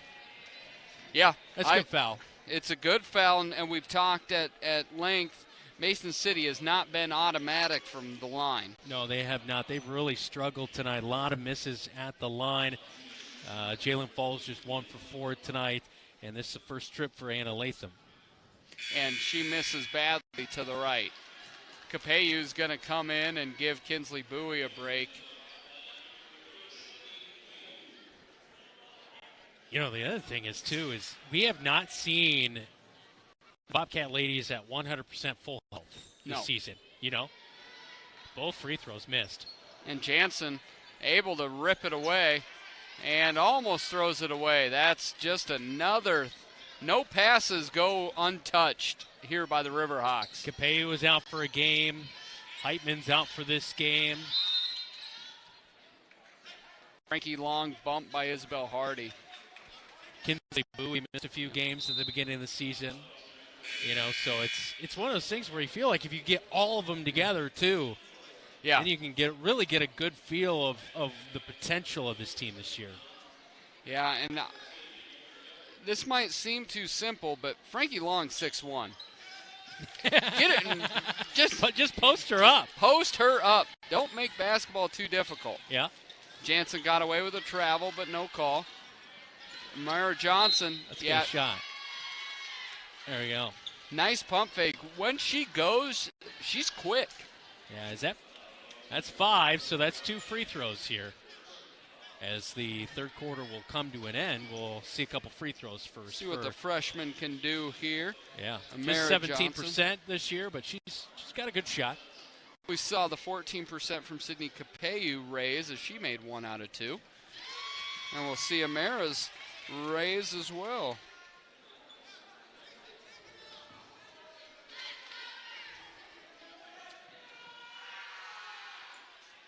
That's going to be off the back iron. No good. Frankie Long right in the chest there. Oh, oh my. That was all Why is jump ball a default call? I mean, this is the Conference of Champions, Dylan. Let's go. I'm with you, man. That's a foul all day. You can't have the basketball and then somebody is just assaulting you. Kaylee Kincaid came in, pushed her, dropped her shoulder, and then it ripped off the top. But the end of the quarter, 44-4, fours all around as we go to the fourth. Bobcats down big.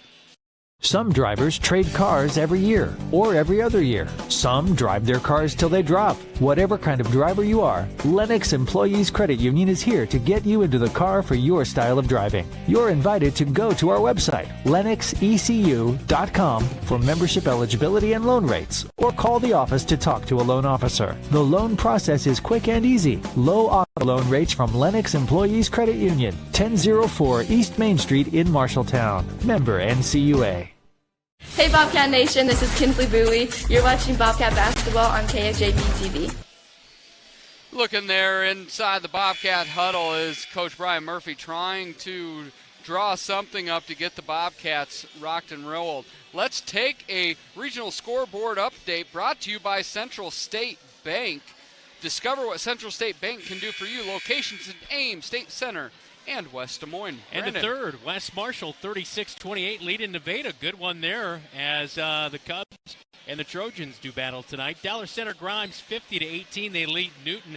4 minutes left in the game. Johnston up big on Urbandale 68-30. North Tama might get their first win of this season.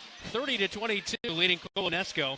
4:50 to go in the Valley game as they lead Centennial 29-22, and Ankeny leading Ames 47-11. 3 minutes to go in that one. That's a surprising one. I know Ankeny's good, but boy, Ames is still down. Capello off glass, no good. Rebound, Ellie Hughes up off the glass and in. Love that. Great hustle, and this is where the Bobcats' backcourt has to start maturing at a faster rate, because that front court right now is the strength of the Bobcats and needing some help. And you see Ellie Hughes, 2 plays, both offensive and defensive end, great plays. And Aubrey Tejada looking inside, get it to Frankie Long. Frankie Long up off the glass, good. Great pass by Tejada. Great job by Long, rooting herself some space to be able to operate.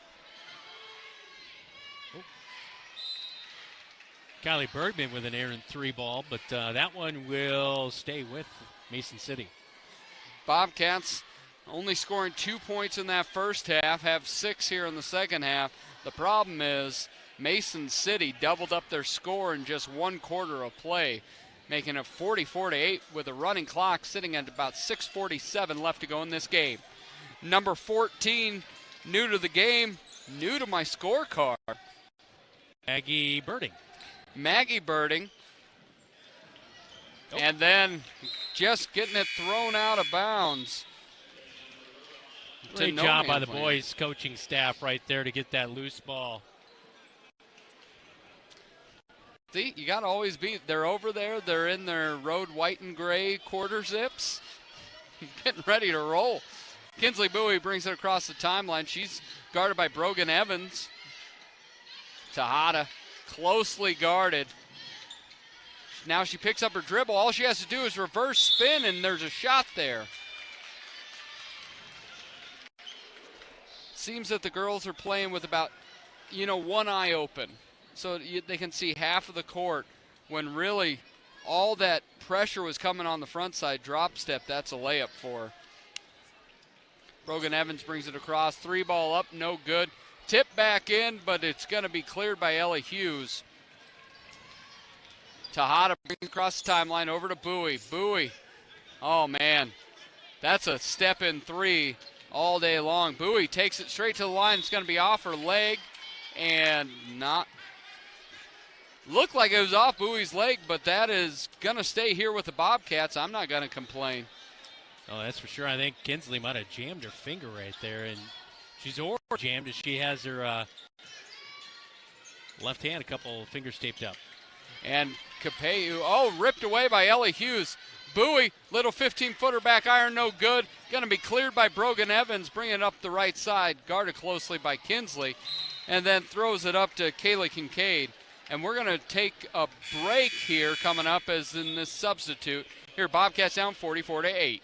You planned and saved for your child to go to college, but medical school after graduation was a surprise. A happy, expensive surprise. Wells Fargo Advisors can help. For more than 125 years, we've created wealth management and investment strategies aimed at achieving our clients' personal financial goals. When opportunities surprise you, turn to Wells Fargo Advisors. Together we'll go far. Wells Fargo Advisors is located at 14 East South Ridge Road in Marshalltown. Call them at 641-752-5401. They're a member SIPC. Hey Bobcat Nation, my name is Frankie Long and you're watching Bobcat Basketball on KFJB-TV. Come back in, it's 44-8, Riverhawks over the Bobcats, and for the Riverhawks, some new names, Anna Latham out there, along with Abigail Latham. As a steal, Kinsley Bowie brings it across, guarded closely by Anna Latham, and then she just throws it away to number 14, Maggie Birding, who hits the deck. It's going to be a foul on the Bobcats. And then Savannah Davis, the junior, will see her first time in for the Riverhawks. For the Bobcats, Georgia Jansen coming in for Aubrey Tejada, so it'll make it Amara Johnson, Kinsley Bowie in the backcourt, Georgia Jansen, Frankie Long, and Sydney Capeyu in the front court. Latham blows by Sydney Capeyu. She tried to drop it off to Abigail Latham, but the Bobcats are there to steal the ball. Georgia Jansen picks up her dribble. Frankie, it's going to be off of Anna Latham. Yeah, she kind of poked that one out in the last second. Kinsley Bowie still kind of messing with that finger there that got jammed earlier. Yeah. And saw that one coming. Sydney was like, I'm open, throw it to me. It's gonna look there, it's gonna go to the Bobcats there. Just not a strong effort here on the Friday night drive up to Mason City. Bobcats just kind of struggled all around. Started out really well, though, yes. I thought, tonight, and that was encouraging to see against the 6th-ranked team in 4A. Yeah, you're correct on that. George Jansen gets the errant pass, but it's going to be ripped away by Abby Latham, guarded closely by Georgia. Gets it into the corner, Anna Latham, reverse dribble, kicks it to the top. Poked away by Sydney Capeyu. It's a scrum, and it's going to be picked back up by Abigail Latham, and she's going to be fouled by number 11, Kinsley Bowie. And we are going to take a break as Kinsley Bowie looks at her finger. You're watching Bobcat Basketball here on News Talk 1230, KFJB AM, and watching on KFJB-TV. Small businesses are the backbone of our community. Marshalltown Area Chamber of Commerce reminds you that when you shop locally, you are benefiting members of our community and adding to our local community overall. You'll find local business owners are generally more knowledgeable, provide better service, and even know their customers by name. Marshalltown Area Chamber of Commerce exists to be an advocate for our business community. Membership in the Chamber benefits your business and adds to the strength of our advocacy efforts. For more information on shopping locally and Chamber membership, go to marshalltown.org. Hey Bobcats, this is Aubrey Tejada. You're watching Bobcat Basketball on KFJB-TV. And we're back. Bobcats down 44-8 as Grayson Braun was fouled. She missed her first free throw, going up for the second. A lot of reserves in for the Riverhawks here in this fourth quarter. Second one up's no good, and that's Frankie Long, who's in double digits again for rebounding. $1.50 left to go in this game. And the two shots going to be up with Tia Gallegos with her first emergence into the game. That was actually Esmeralda. Oh, my goodness. You were right. Gutierrez Cantu. Sorry to the Cantu family. Abby Latham, they know you, they forgive you. I'm a likable guy. You try to be, at least. I have the two elements. I make mistakes and I'm likable. That's how you get forgiven. And you wear nice glasses. And for the viewers at home, I do have a different pair for the boys' game. Wow, look at you. Costume change in between games. That's right. Throws it at the feet. Tanya Mora. Aubrey Tejada's really struggled here tonight. Just moving the offense. Been good on the defensive end, struggled here on the offensive end. Tenyamora throws it to nobody. So the Riverhawks take advantage of it and pick it on up as Maggie Burden gets it down inside to Braun. Braun, actually, that's going to be number 44. That's Brogan Evans. Evans top of the key, guarded closely by Georgia Jansen. Hands off, Tenyamora switches on it. Nice job by number 12. Drops it up, no good. Frankie Long with another rebound. Tenyamora brings it up. We've got 12 seconds to go. Moore gets it blocked, gets it back, blocked again, gets it to Long, gets it up to Frankie Long for her second bucket. She's got 4 points. And that'll do it. Riverhawks, number 6 in the state, 44. Marshalltown, 10. Bobcats fall to 2-4. Mason City moves to 4-1. When we come back, we'll wrap up this first game. Bobcats lose 44-10. You're watching Bobcat basketball on KFJB-TV. Ready to take the next step in your education? Look no further. Marshalltown Community College is your ticket to endless opportunities. Our dedicated faculty and diverse programs are your pathway to success. Whether you're pursuing a career in healthcare, industry, or earning your AA degree, MCC offers the flexibility you need. We provide convenient online classes and locations in Marshalltown and Grinnell. Picture yourself thriving at MCC. Your journey begins now. Discover more at MarshalltownCommunityCollege.com. You should never have to wait after ordering new appliances. At Pence Appliance, you wouldn't, with an incredible selection in stock and ready to install today. Our friendly team is here to help you pick the perfect set to match your style. And let our professional technicians install and set up your new appliances, often delivering the very next day. Stop in today, see all the new features, and find your new look at Pence Appliance. For sales and service of everything appliance, go see the Pence team.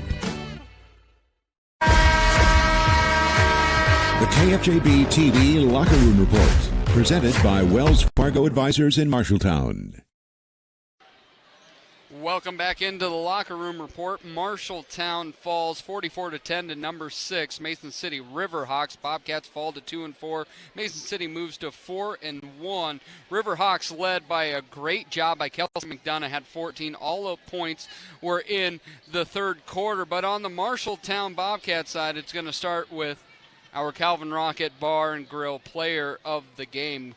After every game, we name the Player of the Game, presented by Calvin Rocket Bar and Grill in Marshalltown. Visit Calvin Rocket pre or post game. Brandon, there's only one name that makes sense here tonight. Yeah, Frankie Long did a great job. She really did a phenomenal job on the defensive side of things. I think she had at least one block shot. She got a ton of rebounds tonight, and she was the leading scorer with 4 points for the Bobcats. So she just continues to get a lot better, like Amara Johnson as well, the other freshman. Those two are going to be special. You look 3 years down the road or so, they are going to be some of the top names in 5A. I have no doubt about it. They've got that potential. You group them with this good class of sophomores as well. Even next year, I mean, you look at Ellie Hughes, how she's really been able to develop as well. So congrats, Frankie Long, our Player of the Game tonight. She's good now. She's about to get great. And when we come back, we will take a scoreboard update. We will talk with Coach Brian Murphy as well. You're watching the Locker Room Report here on KFJB-TV. You look forward to retirement as your time to relax. But now that it's here, turns out relaxation is overrated and you'd rather get back to work with an idea of your own. Wells Fargo Advisors can help. For more than 125 years, we've created wealth management and investment strategies aimed at achieving our clients' personal financial goals. When retirement plans change course, turn to Wells Fargo Advisors. Together, we'll go far. Wells Fargo Advisors is located at 14 East South Ridge Road in Marshalltown. Call them at 641-752-5401. They're a member SIPC. As you walk inside, you know right away the place for fun is Wayward Social. There's always plenty of bowling action, so plan for your next outing to include bowling at Wayward Social. Also, meet your friends for lunch, dinner, or your favorite beverages. You will also absolutely love their daily lunch specials, Monday through Friday, including endless pizza by the slice. You choose the toppings. Wayward Social is now open at 11:30 a.m., 7 days a week. Wayward Social on South 6th Street in Marshalltown. Today's game on KFJB-TV is brought to you by Benson Ford, with you every mile along the way. Legends American Grill, Marshalltown Steakhouse, Lennox Employees Credit Union, LennoxECU.com, Marshalltown Area Chamber, Marshalltown, more than ever. Marshalltown Community College, a step in the right direction. And we're back in here as you see the Bobcat boys getting ready, but regional scoreboard up to date. Brought to you by Central State Bank. Discover what Central State Bank can do for you.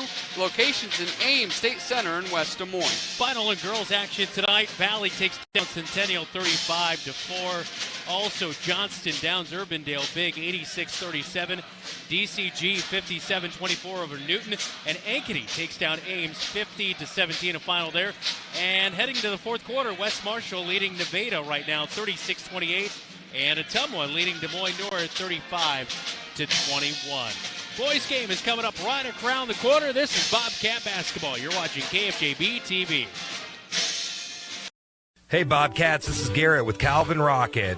I'm happy to partner up with KFJB and continue the tradition of Bobcat Player of the Week.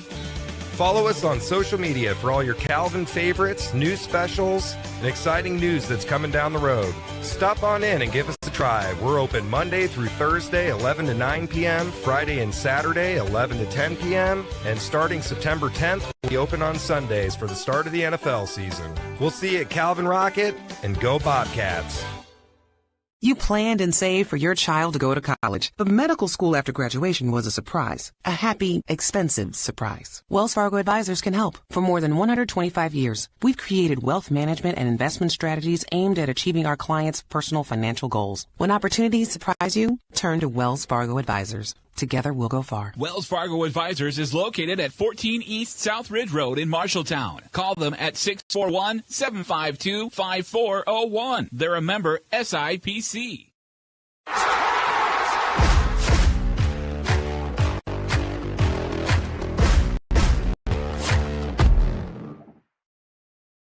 At Sports Plus Sports Medicine and Physical Therapy Center, we customize each patient's treatment plan to their individual needs. What does that mean? It means that not every back or knee problem is treated the same, and that your program will be unique and designed especially for your needs or problem.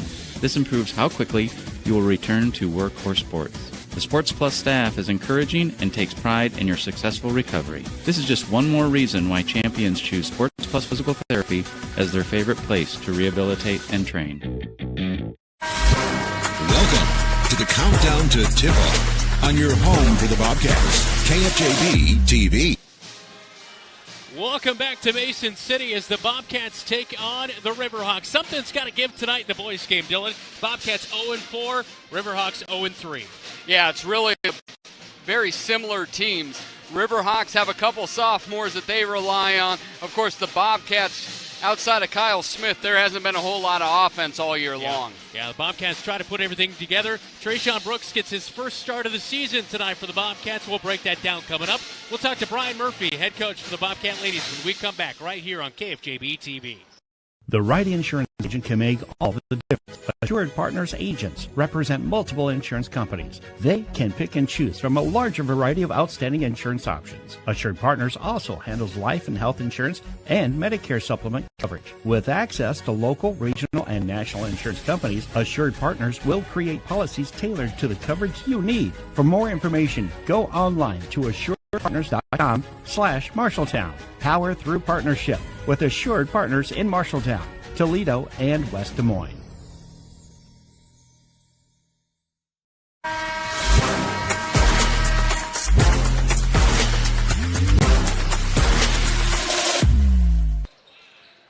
Welcome back into the into the locker room report. Here we're joined with head coach Brian Murphy, and this post-game coach's interview is sponsored by Laurel Diesel Services, your locally owned qualified diesel mechanics. Bobcats fall 44-10, but really thought a strong defensive effort in that first half by the Bobcats. What do you point to on that? Yeah, we were really pleased with the way we came out and played defense that whole game. Certainly we struggled on the offensive end. We basically realized about 2 minutes into the game, Millie wasn't going to be able to go, so we played pretty much the whole game without her. And so offensively we were a little bit out of rhythm, but defensively we did a really nice job. Held them to 22 points in each half. They're averaging 67 a game in the season, so there's a lot to feel good about on the defensive end. And really, you saw the big importance of Ellie Hughes in that game. She got a lot of quick fouls, but I thought she brought the energy early, and with her not on the court, you could tell they were missing some of that leadership. What can you say about the junior? Yeah, Ellie Hughes is great. I mean, she does a great job directing traffic in the middle. She's a mentor to a lot of our younger players. And, I mean, you hit it right on the head. When she's not on the floor, you kind of feel that glue is gone sometimes. And it's something we're going to have to continue working through because she's going to get in foul trouble. She's going to get a breather, so we need people to step into that role. But she is, absolutely vital to a lot of things we do, especially the things that don't show up in the stat sheet. Well, thank you very much, Coach. It wasn't the score we won.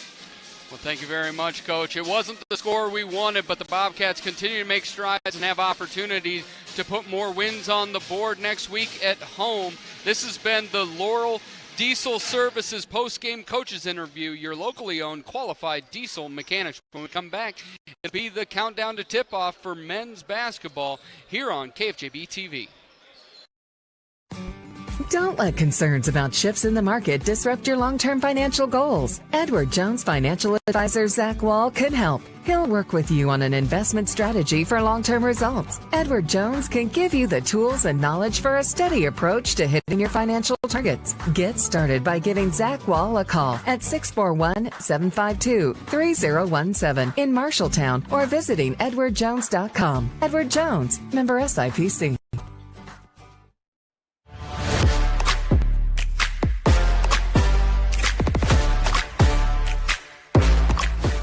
Welcome back into the countdown to tip-off. It is the Bobcats and the Riverhawks tonight here on KFJB-TV. It's our pregame chat with Coach, all brought to you by Exterior Plus Home Remodeling. And, of course, Coach, coming off a loss 57-37 to Des Moines North, 0-4 on the season. It can be easy at early points in the season especially. It's a long season to just focus on the record, maybe the losses.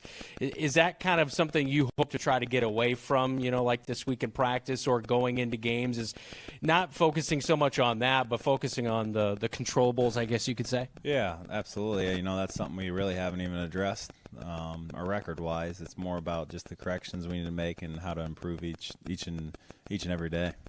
We talked a little bit about Kyle Smith the other night. He had kind of gone of it a little bit of a funk after 27 points on the opening night, but he rebounds on Tuesday night. He had 18 points.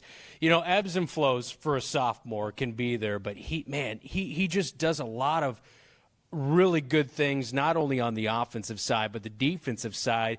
How do you manage kind of the expectations, right? Because you could say, oh, man, this kid might be an all-star, that kind of thing, but kind of taking it one day at a time. Yeah, and that goes back to just consistency and how he approaches each and every practice, and he's done a great job of that. He loves the game and wants to be there and wants to get better. Has been very coachable. So you'll have those moments, throughout a season where he's going to struggle just because he is a sophomore and he's learning. But that competitive nature he has is pretty rare, and you can't really teach that. They either want to do it or they don't, and he's the guy that definitely wants to do it. What's it like when you come across a player who's competitive, has the talent to shoot the ball, but then, like you mentioned, is coachable? Because I think that's, especially at the high school level, that's so key, because that's when you're really doing a lot of that growth and development. Oh, it's huge. That you're only going to be as good as you want to be, and if you're not willing to be coachable, that's not going to work out. So he's learning. He wants to improve. He wants to get better, and our coaching staff has done a great job with him of breaking things down. And skill development within practice, and he's just soaking it all in, and he wants to improve. Your coaching staff, we've talked about it a little bit before, but Brynjar Brynjolfsson, your assistant, of course, you played for him at Marshalltown Community College. You bring him here. The coaching staff, how important is it, and what kind of role do they help you out on during the game down there on the bench? Oh, it's huge. They do a lot of different things. Having four our coaches, including myself, that's a huge advantage. We can look at a lot of different things, whether it's matchups where we think we have a mismatch, whether it's just guys subbing in and we need to make sure we're matching up the right way, and most importantly, just being involved and being active and being positive with our guys, and just always continue those conversations throughout the game things we need to correct, or things, hey, good job, just positive reinforcement, things like that. It's huge, and each one of them has kind of a different role when it comes to those things. As you match up against the Mason City Riverhawks here tonight, you've had good success with them in your history, but boy, there's been some really grinded out, sloppy looking wins. What makes it so tough? Because it seems like every time Mason City and Marshalltown match up, it's always just a tough kind of grinded out game. What makes that matchup so tough? Well, we're most seasons we're very evenly matched, and that's a game that both of us want to win, and we both come in with an edge to us and ready to go. So usually when we get together, whether it's ugly or it looks good, it's usually we're in for a battle with them. Marcel Wettner is a sophomore. He's averaging 13 points per game. This is a different-looking Riverhawk team than we've seen in the past. They've graduated some seniors from last year's team. What stands out to you about him and his play for the Riverhawks? He's a guy that has the ability to score the ball and kind of is their main guy that keeps them under control and runs their offense, and everything kind of goes through him. So it's a guy we need to be aware of and do a good job as a team to try and stop him and slow him down. Final question for you, Coach. Key to victory here tonight on the road, always a tough environment. Turnovers. I mean, that's what cost us the game against North. If we even cut our turnovers in half, we win that game. So that's the one key point we have. We usually have 3 on our scouting report, but this one we just have 1, and that's simple as that, is we can't turn the ball over as much as we have been. Yeah. Back to the basics, right? Yeah, exactly. Head coach Mike Apple with our countdown to tip-off pregame chat, all brought to you by Exterior Plus. Good luck tonight, Coach. Thank you. All right, that is head coach Michael Apple. This is Bobcat Basketball. You're watching KFJB-TV. My name's Lake Schultz. I'm the co-owner of Exterior Plus Home Remodeling. At Exterior Plus, we truly strive to build relationships one customer at a time. And that's why we're the Midwest's #1 choice in full home remodels. Located in Marshalltown, Iowa, as well as Lincoln, Nebraska, we pride ourselves in providing quality service on time, every time. Give us a call for a free inspection and estimate at 844-261-6111. That's 844-261-6111. Thanks. Talk to you soon. Today's game on KFJB-TV is brought to you by Assured Partners, power through partnership. Boy Scouts of America, Adventure On. Edward Jones, Zach Wall, your financial advisor in Marshalltown. Embers Retirement Community, independent living for active seniors. Honest Heating and Cooling, let the Honest team watch over your home's comfort 24/7. Showcase on KFJB-TV. Brandon Lewis, Dylan Dose alongside me tonight on the road in Mason City. It's time for our keys to the game. Dylan. Yeah, for Marshalltown, it's down to a story about Santa. When the clouds were heavy and when fog was there and Santa didn't know if he could go out, who did he call on? Rudolph. Red-nosed reindeer cut through the darkness. Bobcats have to find Rudolph. It might be number 3. Trey Brooks. On the flip side, Mason City, they're home for the holidays. 2 sophomores lead them. And when you have young teams, it's always better to play under the bright lights of your home court. We'll see if the Bobcats can play some reindeer games and get a victory tonight on the road. Right here on your home for the Cats, KFJB-TV. Don't let concerns about shifts in the market disrupt your long-term financial goals. Edward Jones financial advisor Zach Wall can help. He'll work with you on an investment strategy for long-term results. Edward Jones can give you the tools and knowledge for a steady approach to hitting your financial targets. Get started by giving Zach Wall a call at 641-752-3017 in Marshalltown or visiting edwardjones.com. Edward Jones, member SIPC. This is Lindsay, Director of the Embers Retirement Community in Marshalltown. The holidays are a very special time at the Embers. We decorate the common areas with beautiful, festive decorations. Our residents personalize their apartments with their own decorations too. Family members from around the area and the country come to visit their loved ones. It's a fun time of the year, full of warmth. This time next year, you could be decorating your own apartment. Wishing you a safe and Merry Christmas from the Embers Retirement Community.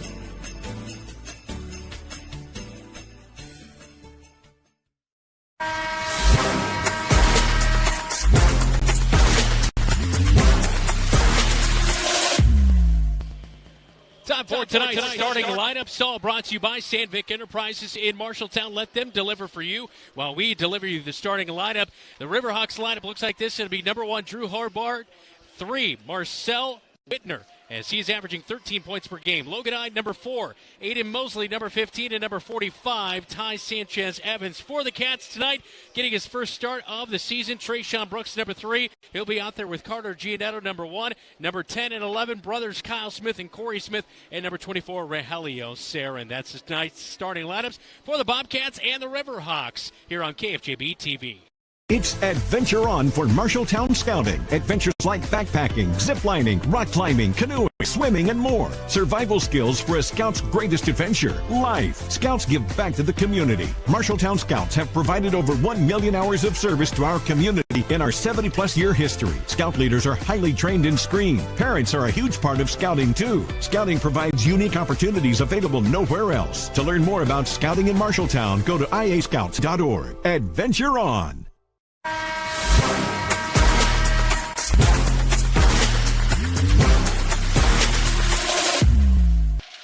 We're counting you down to tip-off between the Riverhawks and the Bobcats here on KFJB-TV. Tip-off is next. This is Lindsay, Director of the Embers Retirement Community in Marshalltown. The holidays are a very special time at the Embers. We decorate the common areas with beautiful, festive decorations. Our residents personalize their apartments with their own decorations, too. Family members from around the area and the country come to visit their loved ones. It's a fun time of the year, full of warmth. This time next year, you could be decorating your own apartment. Wishing you a safe and Merry Christmas from the Embers Retirement Community.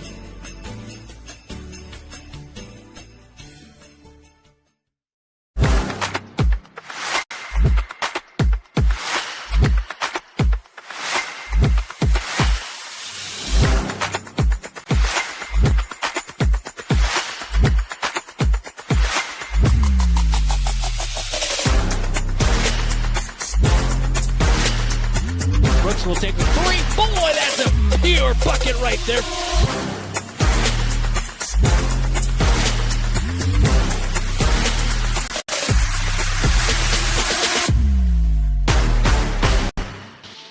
It is the Friday Showcase on KFJB-TV as we come back to Mason City High School. Our national anthem just wrapping up. Bobcats 0-4, Riverhawks 0-3. We've got a good one on the road tonight. Thanks for joining us. I'm Brandon Lewis, still in Doze alongside me. Our producer is Thomas on-site, producer on the radio side of things on News Talk 1230 AM and FM 93.9. Jeffrey Brooks, Jesse DeMeyer, Keith Stewart on camera as we are happy to have you for the Friday Showcase. It's the boys' game, just about ready to get going. Bobcats in their row, blue tops and bottoms, white numbers. Mason City, white tops and bottoms, little black and gray on the top of the uniforms, red numbers outlined in black. Boy, this is a totally new team for Mason City here tonight. A lot of seniors last year. Only a couple guys back from last year's team that got meaningful minutes. Yeah, there really isn't a lot that's going to be transferable because their 2 big guys are going to go Marcel Whitner over 13 points a game, and then you have the big guy inside, Ty Sanchez Evan, 10 points, 4 rebounds. Bobcats have to keep him off the boards. Drew Hobart jumps against the Bobcats, and it looks like Mason City will start off the game with the basketball. They will be in the front court, right side of your radio dial and TV screen here on KFJB-TV. Be sure to hit the like and subscribe button. Get upcoming game alerts. Great hustle play by Kyle Smith. Almost got a turnover. Not able to do it. And the Mason City will gather it back into the front court. But good defense so far here. Using a lot of that shot clock as Mason City. An up and under move hangs on the rack. It'll drop in there for big old number 45, Ty Sanchez Evans. And the Riverhawks take a 2-0 lead. They're extending that defense as well. Sanchez with that really soft little touch, able to get 2. Bobcats got trapped over midcourt. Trayshawn Brooks had it. Got out of the pressure. Now Corey Smith on the right wing. Passes Kyle Smith. Wing 3. Bobcats have the lead. Right there, the sophomore with a big one coming off of the player of the game on Tuesday night where he had a really nice performance. Picked himself up 17 points and 9 rebounds. Almost a double-double. Cats come away with a steal. Clear out to Giannetto, right wing. They'll slow it down, and now A telegraph pass taken in for the layup. It's no good. Giannetto scrambles back for the rebound. He's going to be fouled from behind. As picking up the foul, it'll be Drew Hobart, his first of the night. Corey Smith with a great hustle play, causing Drew Hobart to double clutch, and then Hobart picks up the quick foul. Bobcats, this is the most Bobcat team with Trey now starting that see what this original starting five can do. Corey Smith gets trapped in a timeout taken for head coach Mike Apple and the Bobcats. All right, we'll take a second to breathe here, Dylan, because a lot going on there in between games. What did you see, though, in maybe warm-ups that kind of stood out to you? I know you mentioned Trey Sean not wearing a brace coming off that knee injury he suffered against Ames in the football season. So Trey not wearing a brace, that tells me not really a lot of restrictions. He feels confident in it, which that means a world to the team as a whole, but especially number one, Carter Giannetto, who has not had the senior year he wanted, but he's been forced to have the ball in his hands a lot, which is not where he's strongest. I anticipate Carter being able to get a couple or three open looks from three-point land tonight. Carter Giannetto's start this year reminiscent of last year. Yeah. He struggled out of the gate last year and ended up having a really strong junior year, hoping the same as a senior. Out of the timeout, under 6.5 minutes to go. First quarter, Bobcats with a 3-2 lead, and almost I thought we were going to have a 6-2 lead there for the Bobcats, but it looked good. Yeah, Giannetto's three is off the mark, and so is a shot inside, but a rebound put back for Sanchez Evans. He gives Mason City the lead back 4-3. That was actually Logan Eady on that one. Oh, was it? I thought that was big old number 45 that got the rebound of the putback. Less big number 4. Okay, if you say so. Bobcats with the ball in the front court. Giannetto with the basketball, passes back out high. 10 seconds to go on the shot clock. Kyle Smith, catch and shoot three. Got the feed from Trayshawn Brooks, no go. And back the other way. Down the Riverhawks. Sanchez Evans, big man, gives it near side corner three. Splash, it's good for Aiden Mosley. They don't hit a lot of threes, the Riverhawks, but Aiden Mosley shoots it the best at 37.5%. Trayshawn Brooks gets it to Rogelio Sarin at the top of the key with the basketball. Left-handed dribble, feeds it to Trayshawn. Back to Rogelio, wide open three, straight on! Rowe is feeling it early. He hasn't shot it a lot at the varsity level, but when he was playing in that JV, even in junior high, he was that corner three guy. He played a lot more wing, and he hit it with confidence. That is for sure from straight on. And we see a drive into the paint, and a foul's going to be called on Trayshawn Brooks. That'll be his first foul of the night. One thing you're looking at the Bobcats will be in zone, usually coming out of an under the basket throw-in, but traditionally they've been running all man here tonight. They're going to stay in that man. Almost a 5-second call to get it into Sanchez Evans. Clear out three. Air ball for Mason City, but a rebound brought in by Drew Hobart. He'll drive into the paint, and a reach foul is going to be called on Giannetto as the drive came, and they're actually going to call it on Corey Smith for a body check right there. Interesting. He looked like he had the faintest of touch on the right hip of Drew Hobart. Mason City with the ball inside. Sanchez Evans, glass for two. He has 4. 9-6, Mason City on top. Giannetto up to Trayshawn Brooks over the midcourt stripe. Up to Corey Smith, drops it in. Rogelio, turnaround, strong off the glass. Rebound for Mason City. They'll push up court quickly.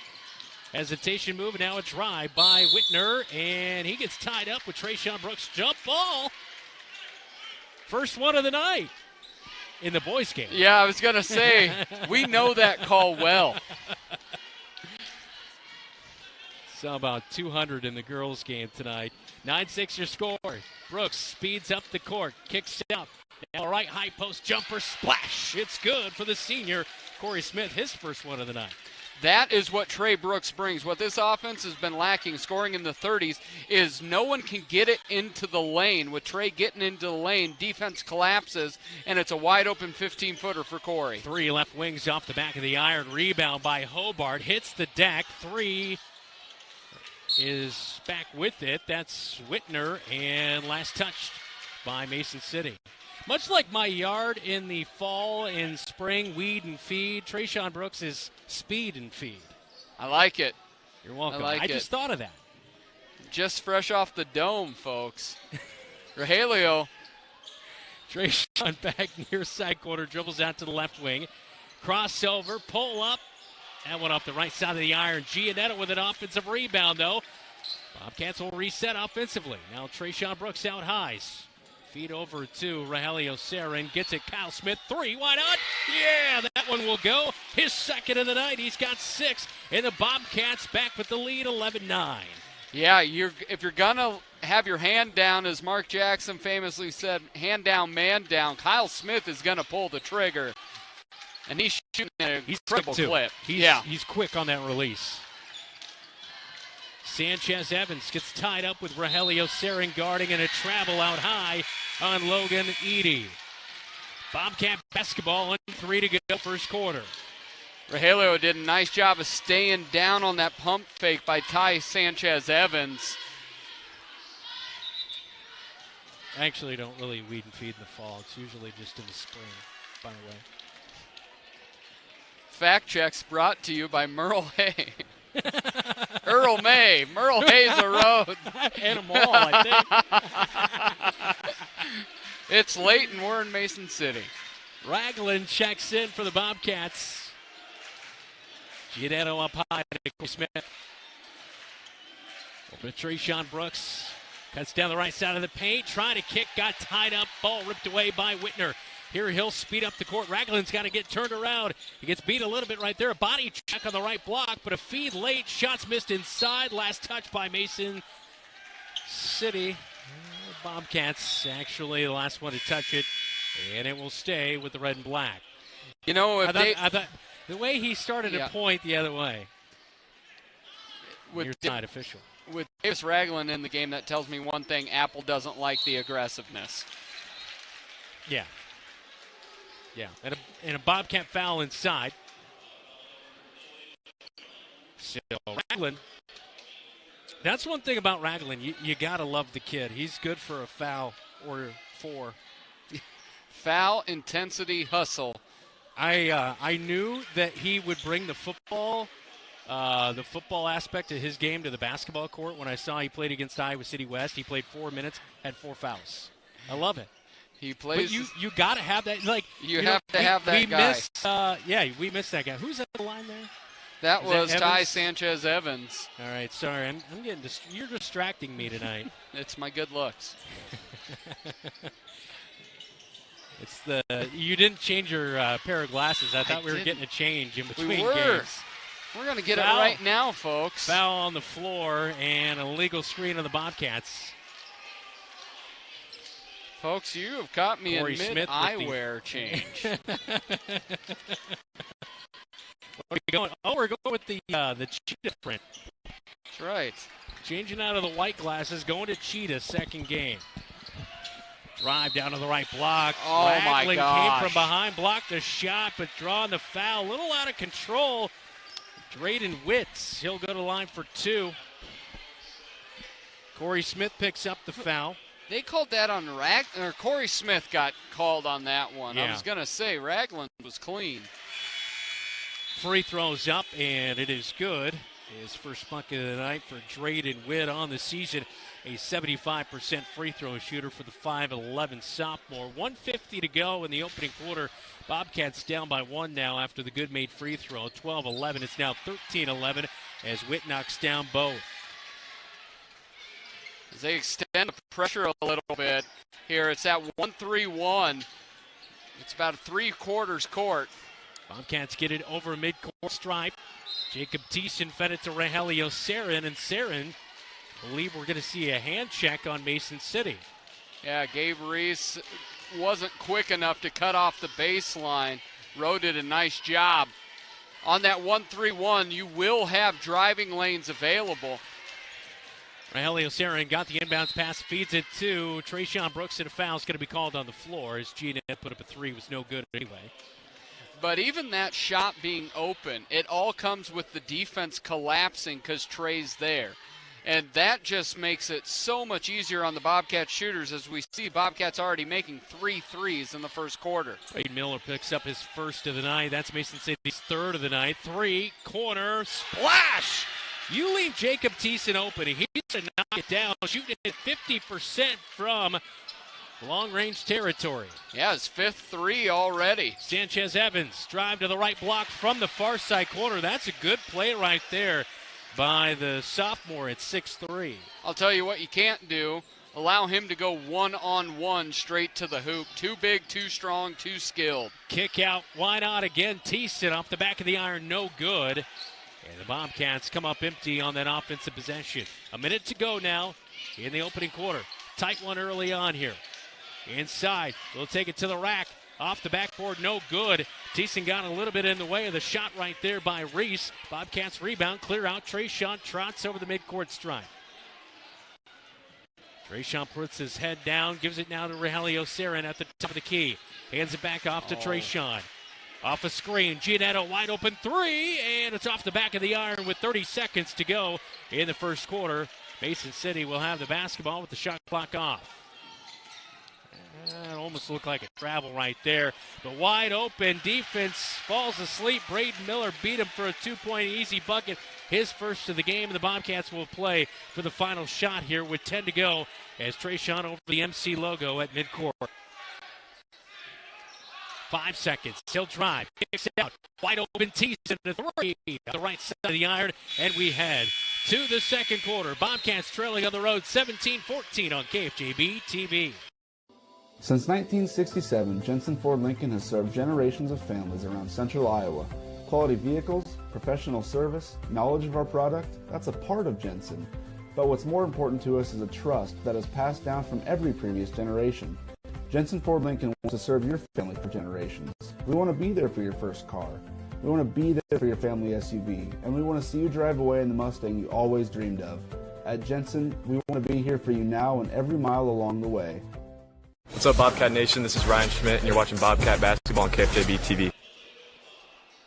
17-14 after the end of the first quarter. Time for a scoreboard update, all brought to you by Central State Bank. Dylan, some boys' scores starting to pour in. We have Valley, last year's state winners, tied with Ankeny Centennial at 11s at the end of 1. 3 minutes into the first, Gladbrook Rhinebeck up 9-0 over AGWSR. Ankeny 13, Ames 11 just into the second quarter, and then Dallas Center, Grimes 23, Newton 23 in the second quarter. 44-10 was the final score in the girls' game tonight as Mason City down your Bobcats. Up at the Marshalltown Hy-Vee scoreboard, Mason City 17-14, 8 minutes in the second quarter as we get going here, as it looks like Mason City will have the basketball to open up this second quarter of action. He's Dylan Dose. I'm Brandon Lewis. Great to have you tuned in for the Friday showcase here on KFJB-TV. Reese gets the inbounds pass. He'll drive in against Ragland, out of control, and they'll toss it out of bounds. That looked like that was off of Whitner, but they do say that it is going to stay with Mason City, though. Whitner, baseline left side, will inbound. Looking around, finds Witt. Witt drives into the paint, floater off the back of the iron. Ball tapped out to the back of the key. Hobart. Other Cale Hobart. Now Reese with a 3 on the left wing is good. He threw up the lefty. Looked like a sheriff out there slinging from the hip. Knocked it in. 20-14 the score. Bobcats down. Give and go. Rogelio Sarin drops the ball, puts the shot up. No good. He's going to go to the line for 2 free throws. Fouled inside. Got it on, not Reese. Okay, Whitner's going to pick up the foul for Mason City. This is where the Bobcats, anything they can get offensively in the paint is a bonus. Rogelio Sarin quite a bit more aggressive offensively here in the last week or so. So this is the first free throw. Rogelio, a 75% free throw shooter coming in on the season. See if he can get the Bobcats back within 5 with 7:26 second quarter. And he will. So Rogelio splits him at the line. He'll fall back defensively as Mason City into the front court. Witt with it. Down the left side of the paint. Stops. Feeds. Pull up from the free throw stripe. That hangs on the iron, and Mosley gets 1 for 2. 5 in the game for him. Yeah, this is where, talking about home for the holidays, Mason City feeling confident, crowds in their ear, up 7. Giannetto stops, pops just outside the paint, left side. Good rebound. Kyle Smith outside, feeds back. Giannetto 3. Come on, he's got to get it. Cannot. Got to bury those wide open looks right there. Another wide open look. Kyle Smith, quick catch and shoot. Not able to get that one to go, and Ragland will foul from behind as he tried to go up for the rebound. Couple really good offensive rebounds. Yep. Just could not execute and get any offense off of it. Yeah, that rim is super glued shut for Carter Giannetto right now. Great looks, just nothing falling as Trey Brooks got a quick breath, but he's quickly back on the court. Giannetto is going to be called for a foul, a reach-around foul on Logan Ide. He was guarding down on the right block. Giannetto's first foul of the game. Giannetto right now just 18% from the floor, 20 from three-point land, and 50 at free throw. Those are well below his averages from a year ago. So, this is one of those things where it's only a matter of time. Hopefully he gets going. Giannetto with a rebound off of a missed shot inside. Feeds to Trayshawn as the ball over the 10-second line. Now Giannetto opens up, kicks out. Kyle Smith, corner pocket 3. Off the back of the iron, bounces out right side. Rebound, Mason City. Now drive. Pick up the ball by Witt. He pops it back out to the top of the key to Sanchez Evans. He'll post up now, gets the feed back. He'll back in, and the Bobcats try to rip it away, and that's going to be last touch by Rogelio Sarin, and it will stay with Mason City on the right side here as Hobart will inbound. See Bobcats staying in man defense.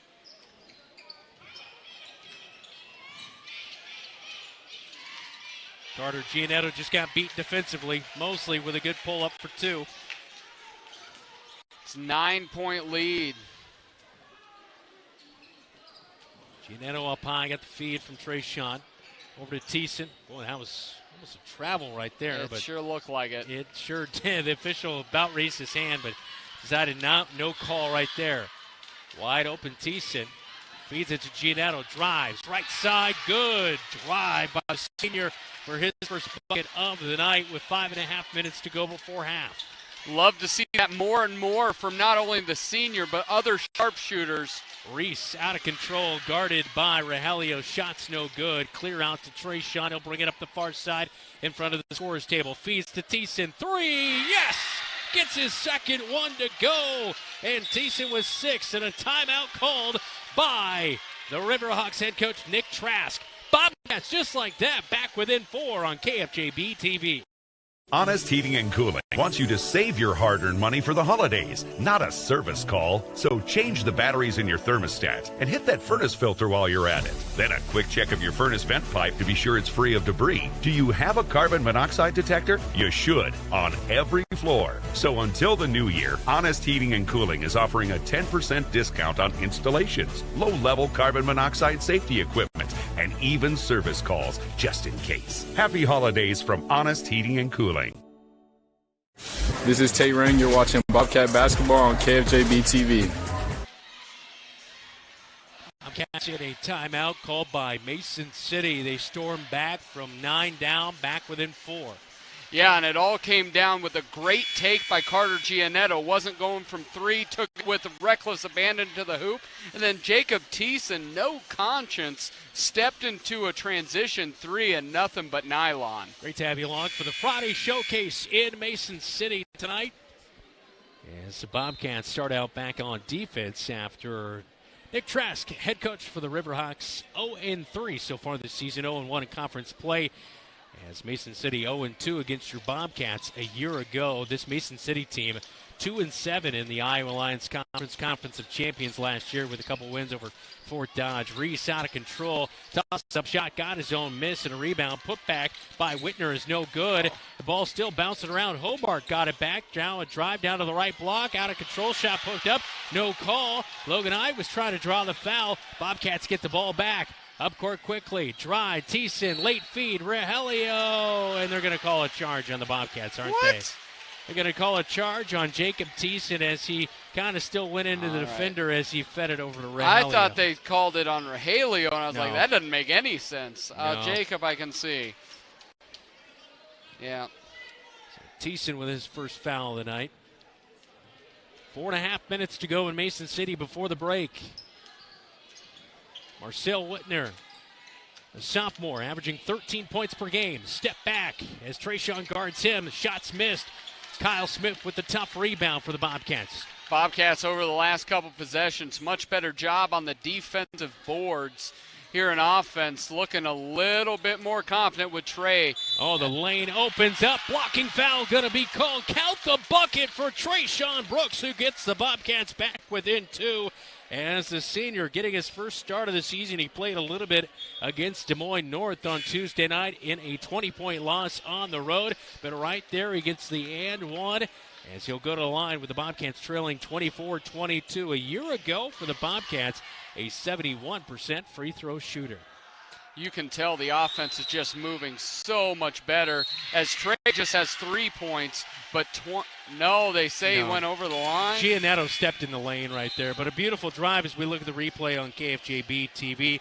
Yeah, Giannetto just way ahead of things right there as he stepped into the paint.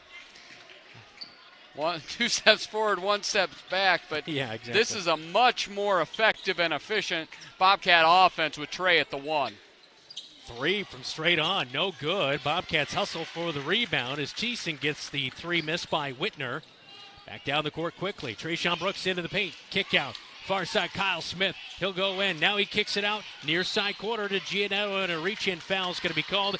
Looks like Noah Millsap is checked into the game, and he'll pick up his first. When you're able to attack, take it off the bounce, off the three-point line, you're collapsing that defense, and Bobcats much more aggressive, taking it to the rack. Love the offensive movement right now. Inbounds to Carter Giannetto, backs out, now drives in. There you go. Giannetto with 4 points here in the second quarter, and we're tied back at 24 apiece with 3.5 minutes to go before half. Love what number 1's doing right now. Rogelio. Breakaways, he gets a steal. Layup is missed. But the Bobcats get the offensive rebound, and they'll reset things. I thought that was a bump and a foul on the way up for Rogelio. Spin move, Giannetto inside. A foul is going to be called on the floor. No shots coming, as that will be the fourth foul on Mason City. Now, Ty Sanchez Evans, a big dude, so the slightest of bump makes for the greatest of impact, and he sent Rowe flying. Surprised there was not a whistle there. Yeah, I was surprised about that too. Baseline right side, Trayshawn Brooks will look for the inbound with 3:15, second quarter. Gives it to Rogelio Sarin, back to Trayshawn, now to Kyle Smith at the top of the key. Trayshawn flashes in the paint, gets the ball just outside the left block. He's going to go to work. Kicks it, Giannetto, 3. Can't get it off the right side of the iron. There was a flop inside the paint right there on Mason City. Mason City with the basketball. Into the front court. Hobart drives baseline, right side. Great defense right there by Jacob Thiessen. Got a piece of that. Here's a breakaway, a little 2-on-2. Kyle Smith goes up. Shot can't fall. It's off of Mason City last. Clock stops with 2:38 second quarter. 24 apiece. Yeah, Bobcats on a 9-0 run here. They found themselves down 24-15, but a couple great takes by Giannetto, a 3-ball, and then a take by Trey. We've got it all tied up. Oh, wide open. Thiessen on the inbound. Count the bucket right there. The Bobcats take the lead back. Thiessen with 8 in the game. Yeah, the senior just no conscious, making a big impact off the bench. Sanchez Evans near side corner. Tries to pop it down to the right block. Get it in there. Trayshawn Brooks guarding Whitner. Brooks just takes it away from Whitner, and here come the Cats. In transition, Thiessen off the mark. I love it, though. Just step into it. Yeah, got the rebound offensively for Carter Giannetto. And now Trayshawn Brooks controlling it. Giannetto far side corner. Comes out to the left wing, picks up his dribble, Gives it over to the far side corner to Kyle Smith. Back to Giannetto. 5 on the shot clock. Giannetto with a drive and a kick. Rogelio, corner 3! Everything changes when you get it to the lane. If you can get it off the bounce into the lane, defensive crash, you have wide open shots for good shooters like Rogelio Sarin. 5-point lead for the Bobcats, and it is back within 3. An easy bucket beating the defense on the left block as Braden Miller used the glass and picks up his second bucket of the night. Approaching the 1-minute mark here in the second quarter. Rogelio Sarin with the basketball. Gives it to Trayshawn Brooks, near side corner. Fakes a drive. Now dribbles left wing. Kick out. Kyle Smith straight on 3. Rattles home for the Cats. And it's his third 3 of the night. 9 for the sophomore. In that Phoenix offense, there's so much off-ball movement that you can't keep with the shooters, and Kyle Smith runs off those screens for a wide-open 3. Rogelio Sarin's going to pick up a foul. Logan Ide got him off his feet.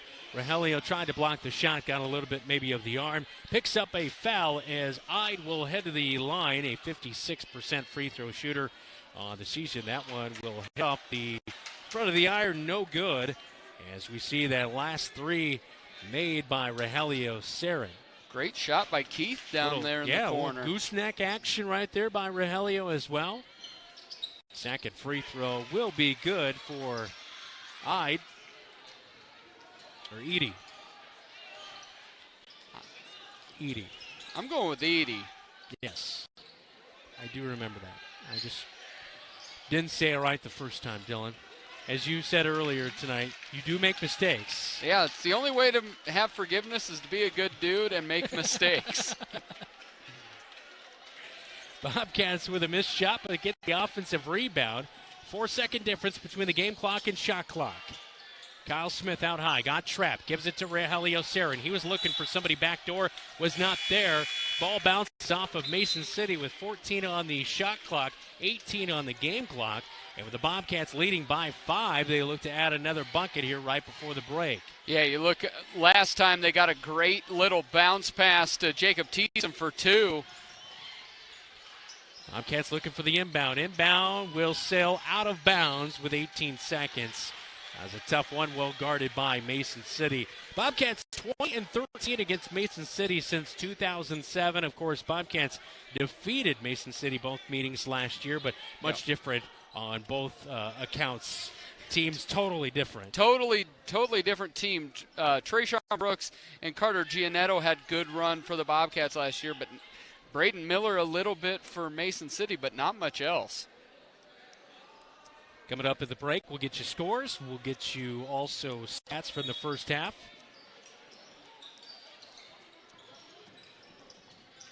Inbound in the backcourt. Drayden Witt with the basketball, guarded by Giannetto. Stepped out of bounds, did Witt, but they say a hip check by Giannetto and a foul. That'll be the 5th. Free throws coming for Drayden Witt.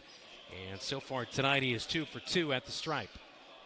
Yeah, Carter had bumped him earlier, but the ref let it go because it hadn't caused him to go out of bounds. Once he stepped on that end line, he had to blow the whistle. Witt no good on the first free throw. Overall, Mason City 66% free throw shooting. Bobcats only making half of their free throws so far this year. Second one by Witt is good. He's 3 of 4 at the line. Final shot of the half will go for the Bobcats here. 5 seconds on the clock. Trayshawn will drive down the right side, and a foul's going to be called. A reach-in foul by Whitner, I believe, is the man who's going to pick up the foul. Whitner. And fouls on the floor, and Whitner will pick up the foul.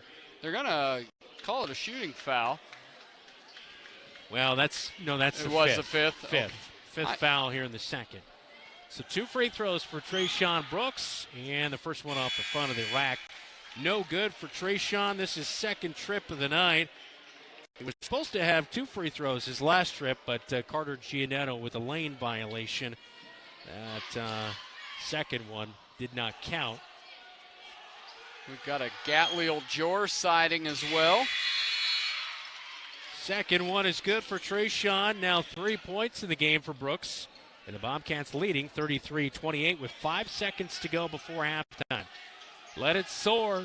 Jors into the game, as well as Tate Ring for the Bobcats. Not wanting to get some of those starters a foul here with the last 5 seconds, right? Mason City in the backcourt. 2 seconds, 1 second. Shot will come, and it's the right side of the glass. It's no good on the midcourt shot by Braden Miller. And that's how we head to the break with the Cats leading 33-28. A good start to this one, Dylan. It really was. Bobcats finished the first half on an 18-4 run. It all came down to being able to make threes, but that all started with number 3 being able to get into the lane, having that defense crash. Great job having Trey Brooks back in the starting lineup. Bobcats trailed by 3 after the first quarter, but they take a 5-point lead to halftime. This is the Friday Showcase. You're watching Bobcat basketball on KFJB-TV. Small businesses are the backbone of our community. Marshalltown Area Chamber of Commerce reminds you that when you shop locally, you are benefiting members of our community and adding to our local community overall. You'll find local business owners are generally more knowledgeable, provide better service, and even know their customers by name. Marshalltown Area Chamber of Commerce exists to be an advocate for our business community. Membership in the Chamber benefits your business and adds to the strength of our advocacy efforts. For more information on shopping locally and Chamber membership, go to Marshalltown.org. Ready to take the next step in your education? Look no further. Marshalltown Community College is your ticket to endless opportunities. Our dedicated faculty and diverse programs are your pathway to success. Whether you're pursuing a career in healthcare, industry, or earning your AA degree, MCC offers the flexibility you need. We provide convenient online classes and locations in Marshalltown and Grinnell. Picture yourself thriving at MCC. Your journey begins now. Discover more at MarshalltownCommunityCollege.com. You'll find the perfect mattress for you at McGregor's Furniture and Mattress. You choose the firmness, comfort, and support level, all at a great price. McGregor's always has a great selection of sofas, recliners, dining room, and bedroom furniture to help you live and relax in comfort and style. Their staff will help you find just what you're looking for. McGregor's Furniture and Mattress, downtown Marshalltown, is open 7 days a week. They're proud to support Bobcat Athletics.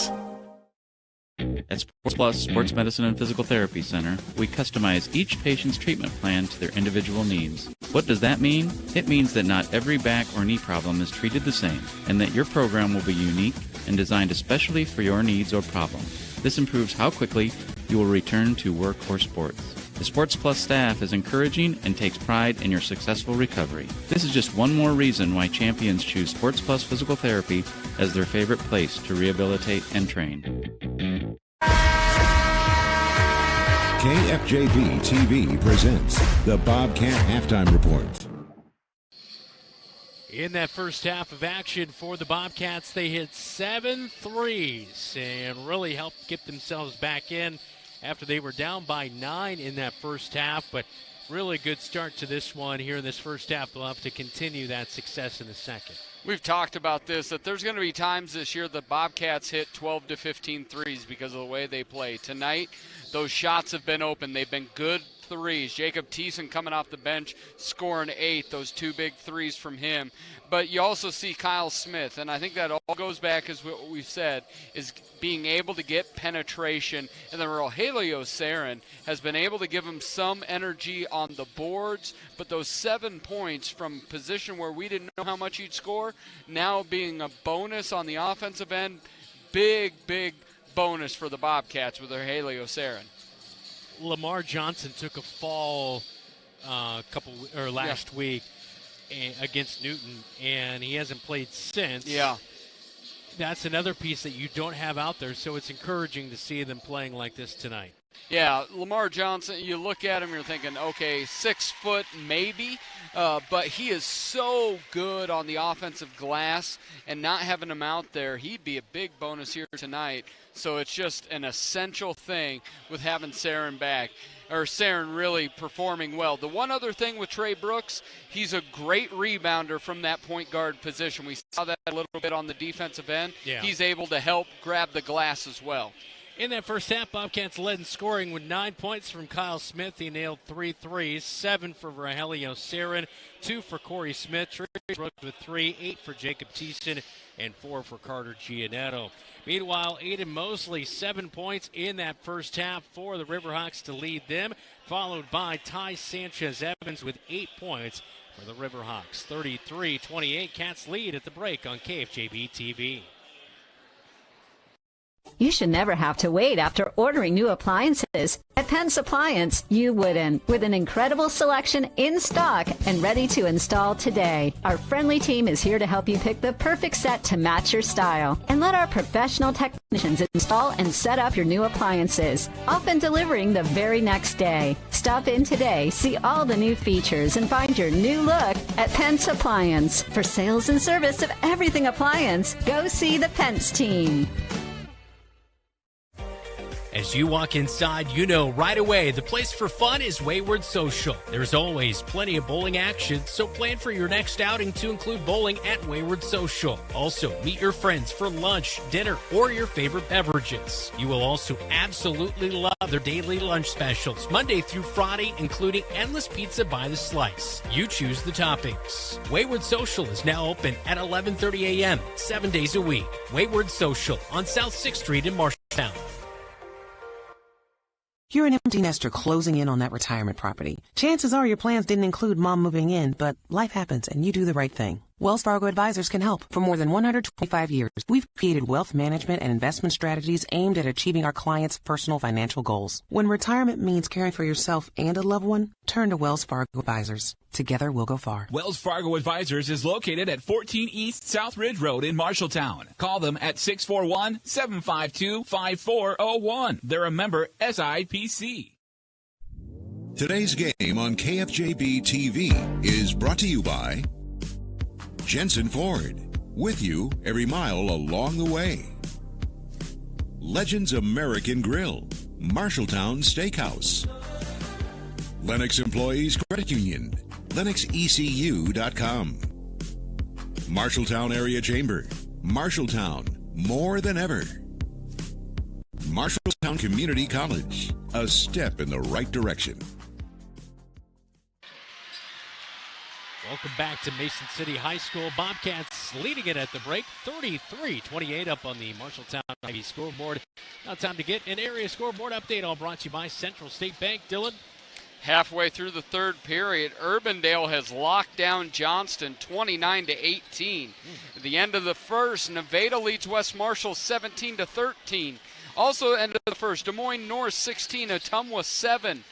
And halfway through the second, Gladbrook-Rhinebeck only up a little, 34-4 over AGWSR. And Grundy Center is up on South Hardin by a point at the end of one. At halftime, this could be a big upset. Ankeny Centennial up a half dozen against Valley, 27-21. And Ankeny up 31-23 at the half against Ames. And again, 33-28 is our score here in Mason City. Great to have you tuned in. I'm Brandon Lewis. Dylan Does alongside me. This is the Friday Showcase, Iowa Lions Conference Basketball on KFJB-TV. This is Brady from Legends American Grill. The holiday season is upon us, and it's time to book your company or family get-togethers today. Legends has 2 private party rooms available to help ease with the stress and make your party a success. We even offer party package deals and banquet options to help with your planning process. Call Legends at 641-752-1237 and book your party today. Legends American Grill is Marshalltown Steakhouse. My name is Rogelio Sarin, and you're watching Bobcat Basketball on KFJB-TV. Welcome back to Mason City as the Bobcats getting ready to start up the second half as they have a 5-point lead. We'll get Dylan's keys to the second half when we come back right here on your home for the Cats, KFJB-TV.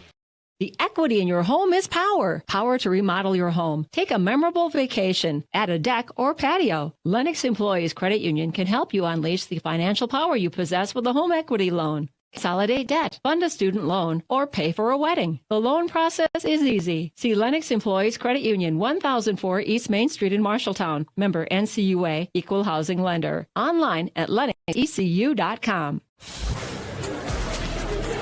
Hi, this is Lamar, and you're watching Bobcat basketball on KFJB-TV. Welcome back to Mason City High School. Time to get Dillon's keys to the second half with a 5-point lead at the break. Can't let up. And what's your thoughts? On the defensive side, the most productive player for Mason City is Ty Sanchez-Evans, and he's been able to basically get the ball about the three-point line and just drive unabashed to the lane. Bobcats have to be able to make him pick up the dribble because with a much slighter defender. And then, of course, you've got to get two bodies on him to be able to get the rebound offensively. Just continue to get to the lane, kick out, hit the shots when they're open. Second half is coming up next right here on KFJB-TV. When Mike Overton moved to Laurel, Iowa, he had a vision to have a diesel repair shop that would support his growing family and passion for working on diesel engines. Being part of the East Marshall community means ensuring that farmers, truck drivers, and businesses run smoothly. With a large building and state-of-the-art equipment, Laurel Diesel Services is always up for a challenge. When your farm trucks, semis, or other diesel equipment requires maintenance or the occasional repair, take it to Laurel Diesel Services.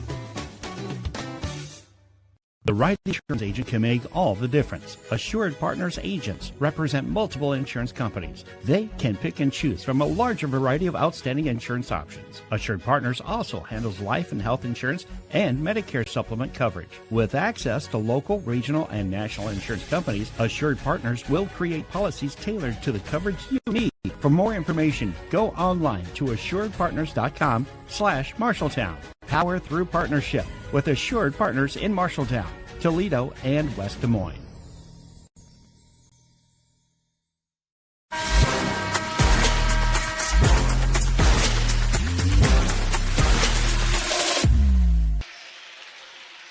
Welcome back to Mason City. Second half is underway. Trayshawn Brooks with a 2-point bucket, as well as Aiden Mosley. Who just scored that last one? Was it Sanchez? That was Marcel Whitner's first points. All right. So, yeah, his first bucket of the night. He averages 13 coming in. As a quick getting going for the second half here as the Bobcats leading 35-32 on the road in Mason City. As Trayshawn with a 2-point bucket inside just in the second half for the Cats. As Mason City goes to work on the left side of your radio dial and your TV screen. 3 pops in and out, no good for Aiden Mosley. He's been pretty good tonight, Dylan. Yeah, he's been really good, able to shoot it off the bounce, got to the rack on this last one. He's got 9 for the Riverhawks. 90 seconds gone in the third quarter. Boy, good power move right past Sanchez-Evans as he speeds to the rack on the right side. And Trayshawn Brooks has 4 quick points here in the third quarter. Trey had that same matchup in the first half, passed it. This time he just went right around him for 2. Whitner got locked up, but Mason City gets it back, and now Whitner gets the ball back, but a block shot by Trayshawn Brooks and a foul out high as Rogelio Sarin was going for the basketball, and him and Hobart made contact, and they called the foul on Rogelio Sarin. There's the last drive by Trayshawn, just too fast to catch up for a mismatch, and Brooks exploited it. Yeah, Sanchez-Evans has been really good tonight, but he is not quick enough to stay in front of Trey. Love the aggressive nature to get to the hole.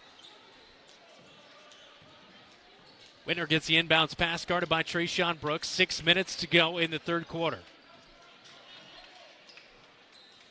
Bobcats back up by 5 again, up on the Marshalltown High-B scoreboard. Missed shot down low, got the feed. Aiden Mosley shot from the right side of the bucket, no good. Giannetta was trying to go in, but ran into a tree. He backs it out as he gets it to Rogelio Sarin on the left wing. Now back to Giannetto. Top of the key, unguarded. He'll be picked up, hands off to Trayshawn Brooks. Now he tries to speed in, backs it back out. Now he'll go into the paint, kick out. Extra pass to Rogelio Sarin, shuffled the feed. That'll be a travel and a turnover on the Bobcats with 5:27 third quarter. They are switching Sanchez-Evans on the top, and whoever I am with the guard, last time was Giannetto, if you've got that mismatch, you've got to take it to the rack. Whitner a little loose with the basketball, gathers it back in. Sanchez Evans goes against Rogelio Sarin. Spin move. Shot will go in and out. No good. Rebound. Kyle Smith. He'll speed up the far side of the court. Pulls up three. Sanchez Evans didn't step out. And Kyle Smith buries it for his 4th three of the game. Timeout on the floor. Huge shot by the sophomore. 40-32. Cats leading by 8 on the road on KFJB-TV. Small businesses are the backbone of our community. Marshalltown Area Chamber of Commerce reminds you that when you shop locally, you are benefiting members of our community and adding to our local community overall. You'll find local business owners are generally more knowledgeable, provide better service, and even know their customers by name. Marshalltown Area Chamber of Commerce exists to be an advocate for our business community. Membership in the Chamber benefits your business and adds to the strength of our advocacy efforts. For more information on shopping locally and Chamber membership, go to marshalltown.org. Hey Bobcat Nation, this is Kyle Smith. You're watching Bobcat Basketball on KFJB-TV. Welcome back to Mason City. 5 minutes to go in the third quarter. Kyle Smith just hit a huge three from the left wing as the defense didn't pop out. And he buried it home for his 4th of the night as the sophomore just continues to play well. A feed down to Sanchez Evans. It's loose on the ground and 4 Bobcats are there to tie him up. Possession here, although will keep it with Mason City. Great hustle there. One thing's looking at Sanchez Evans is he reminds me a little bit of Kewan Jones from Waterloo East. Oh, yeah, that's a good comparison, yeah. When they were able to get him in mismatches, they made him pay defensively over and over. Sanchez Evans tried to get it to his teammate in Whitner, but they were not in line with each other. And that'll be a turnover and back to the Bobcats. In the backcourt, checking in, Jacob Thiessen. Bobcats almost throw it away. Kyle Smith gets it back to Carter Giannetto, who's just over the timeline. Hand off to Trayshawn Brooks up high in the right wing. A screen from Rogelio Sarin. He'll drive against Sanchez Evans. Kicks out left wing. Now to the near side. Drive into the paint. Kick out. Trayshawn. Three. Yeah, that'll rattle home for the Cats, who are up 43-32, an 11-point lead on the road. Trey was deferential in that first half with only 3 points. He's got 7 here in the third. Stuck on automatic. Sanchez Evans loses the ball as he got the feed out of bounds on Mason City. Back to the Cats. Little blood in the water right here. Mason City with a timeout with 4:05. Third quarter on KFJB-TV. Scouts in Marshalltown go on fun adventures. Scouts learn about the outdoors. Scouts learn character building. Scouts learn citizenship. Scouts learn life skills. Scouts learn to be leaders. Scouts go to fun summer camps, and Scouts get a head start in life. Marshalltown has produced over 200 Eagle Scouts in our over 70-year history and have provided over 1 million hours of service to our community. To learn more about joining scouting in Marshalltown, go to iascouts.org. Adventure on! This is Corey Smith, and you're watching Bobcat Basketball on KFJB-TV. 4:05, third quarter. Bobcats up by 11. It's 43-32. Cats going crazy on the road as Trayshawn Brooks off to a hot start, leading a big run right now. Yeah, it was 24-15 Riverhawks over Marshalltown. Since that time, 28-8 run, spanning from the second into the third quarter. Marshalltown is just running and gunning, and tonight they're hitting those shots. We have not seen Jacob Hayes tonight or Lamar Johnson.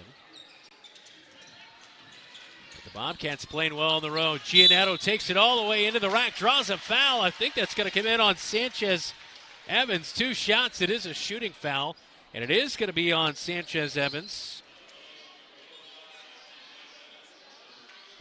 It's just his first of the night, but a good take by Giannetto. He's been much better to drive tonight. Those threes are not falling for him so far this season, but a couple nice drives, and now he makes a free throw. He has 5 points. Well, and especially when you get the ball inside, kick out where Giannetto gets it. Defense is on roller skates, and he's doing a great job of getting aggressive to the rim. Bobcat guards are taking it at Sanchez Evans when they get the opportunity. Giannetto drops in both free throws, and Bobcats extend their lead 45-32 with 3:46. We have a whistle on the floor and a foul, as it's going to be called on Giannetto, his second of the night. Oh, third foul, excuse me. Mason City, baseline right side, inbounds, but the inbound pass will go right over to Nick Trask, head coach for the Mason City Riverhawks, into the bench, and it's a turnover back to the Bobcats. Yeah, they are really struggling even on the simple things. Bobcats' defensive energy is just off the charts here tonight. Really look energized here in the second half as well after a few big buckets in that first half. Giannetto, good drive. Floater hangs. No good. Good look inside the paint. Couldn't get it to go, though. Whitner with the ball in the backcourt.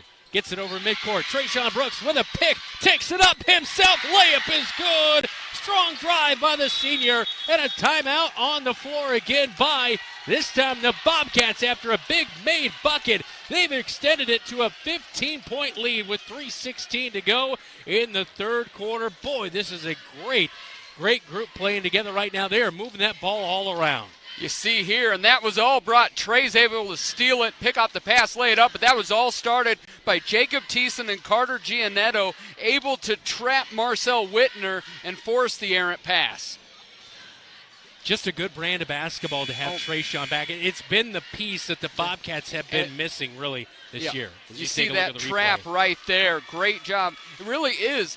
And you talk about defense, you got to be locked in defensively, but I really think the defense has been spurned by this offense. Yeah. We've been in the 30s the last 3 games, and now still in the third quarter, we're almost at 50 points. This offense is giving life and energy and oxygen to the defense. Riverhawks are generous, though. They average giving up 74 points. They are. They turn the ball over a lot. Yep. 31 turnovers a game. Hobart drives in, almost turns it over himself. Kyle Smith, maybe a reach-in foul on the drive by Drayden Witt from the right wing. Yeah, the motion there from the referee, I thought he was rounding somebody from third. He had the big windmill going. That is for sure. Foul comes in on the Bobcats. 3 from the far side corner. Whitner with now 5 points in the game, but he was held scoreless in the first half. He averages 13 per game. Bobcats in the backcourt, now into the front court. Trayshawn Brooks over to Kyle Smith, right wing, far pass over to the far side corner. 3 off the back of the iron. Trayshawn Brooks skies the ladder with a rebound, feed out. Kyle Smith buries that 3 home. Another one for the sophomore.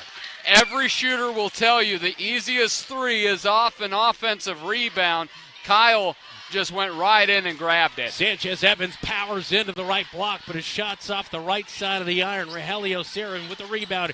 Clear out to Trayshawn, and he'll throw a pick. Hobart will take it the other way. It's a 1-on-3. He'll slow down, and the layup is no good. Gets his own miss and a rebound. Put back, I don't know. He was kind of flailing. Bobcats get the ball back. Gatleel Jor. Oh, my gosh. They call it travel? They called a travel. Wow. It's a terrible call. If any time you wanted to call a jump ball, that's the time to call a jump ball. Well, here you see a great rebound by Trey. Kicks it out to Kyle. Steps in. Big 3. And he called the travel from about 60 feet away. Yeah, he called that travel from Airedale, Iowa, or Ardale, Iowa. Well, it's not my Dale, and it's not your Dale. It's Ardale. 3, Sanchez Evans. Did they rule that a 3? I think they're going to give him, I think it's a 3 there. Yeah, they did give him a 3. It looked like it was close on the line. Bobcats almost lose it in the front court. And now they will. Hobart picks it off. And this is how you get the other team back into the game like this, right? Yeah, Bobcats are running a little too fast. The thing's going a little bit uneasy. They're going to call a hand check. On Gatleel. Yep. Gatleel Jor will pick up his first of the night. One thing I love about Gatleel, he's bouncy. He's very bouncy. Brings in some energy as he checks out. Sanchez Evans powers in. Rogelio Sarin hits the deck.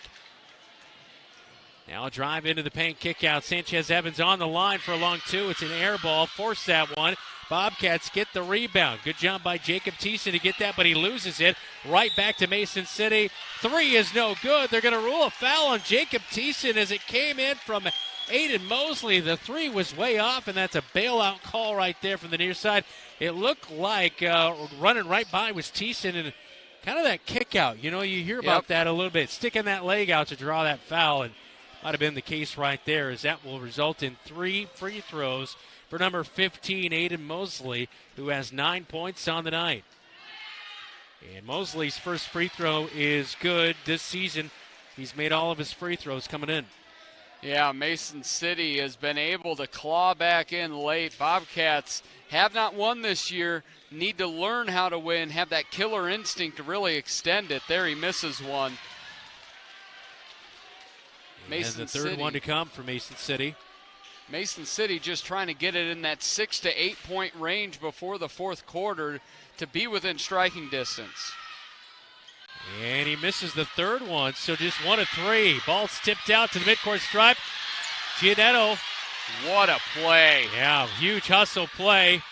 Inside, Sanchez Evans scores it for 2. He has got 5 here in the third quarter as Carter Giannetto got beat out by Aiden Mosley. He got it back to his teammates, and they're back within 9.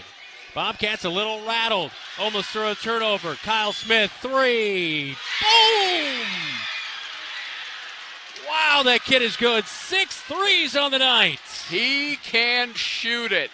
He's got the courage to shoot a 3 on a 2-on-1 and the ability to make it. Whitner misses on a 3. Another 3 to try to answer. Mosley's off the mark, but a score inside by Sanchez Evans. Bobcats really struggling on the glass with him. Sanchez Evans has 15 to lead all Riverhawks scorers. About a 3 seconds difference on the shot clock and the game clock here, so Mason City might have one more opportunity in the third. Trayshawn Brooks at the top, guarded by Sanchez Evans. Trayshawn backs it out.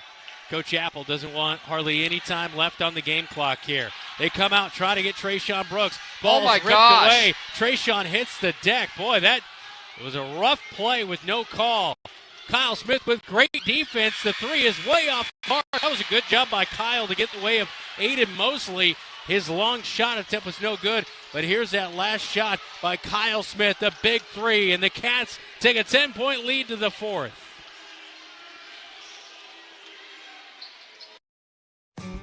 Don't let concerns about shifts in the market disrupt your long-term financial goals. Edward Jones financial advisor Zach Wall can help. He'll work with you on an investment strategy for long-term results. Edward Jones can give you the tools and knowledge for a steady approach to hitting your financial targets. Get started by giving Zach Wall a call at 641-752-3017 in Marshalltown or visiting edwardjones.com. Edward Jones, member SIPC. My name's Carter Giannetto, and you're watching Bobcat Basketball on KFJB-TV. Bobcats scored 20 points there in the third quarter to extend their lead by 10. As we head into the fourth quarter, time to get a quick scoreboard update, all brought to you by Central State Bank. There's a great close one in South Hardin and Grundy Center at halftime. South Hardin 25, Grundy Center 24. Halfway through the fourth, Urbandale 46, Johnston 37. At halftime, North 30, Ottumwa 24. Dallas Center Grimes destroying Newton 68-42.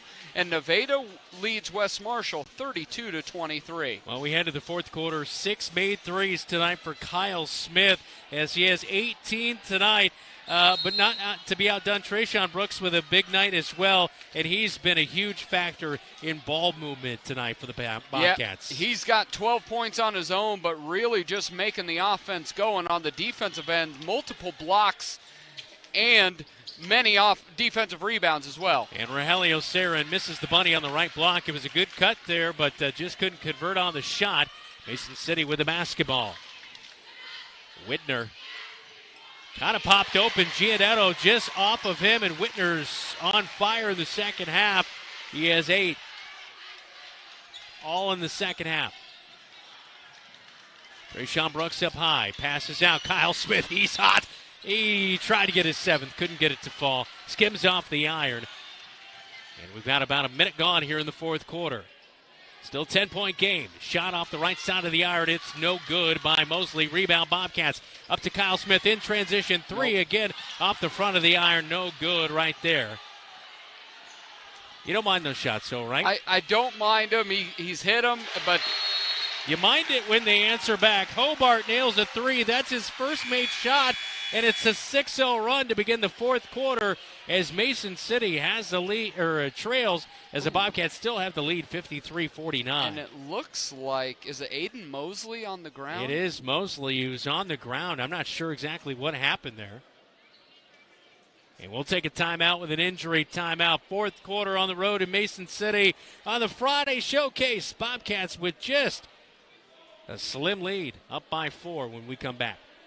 You planned and saved for your child to go to college, but medical school after graduation was a surprise. A happy, expensive surprise. Wells Fargo Advisors can help. For more than 125 years, we've created wealth management and investment strategies aimed at achieving our clients' personal financial goals. When opportunities surprise you, turn to Wells Fargo Advisors. Together, we'll go far. Wells Fargo Advisors is located at 14 East South Ridge Road in Marshalltown. Call them at 641-752-5401. They're a member SIPC.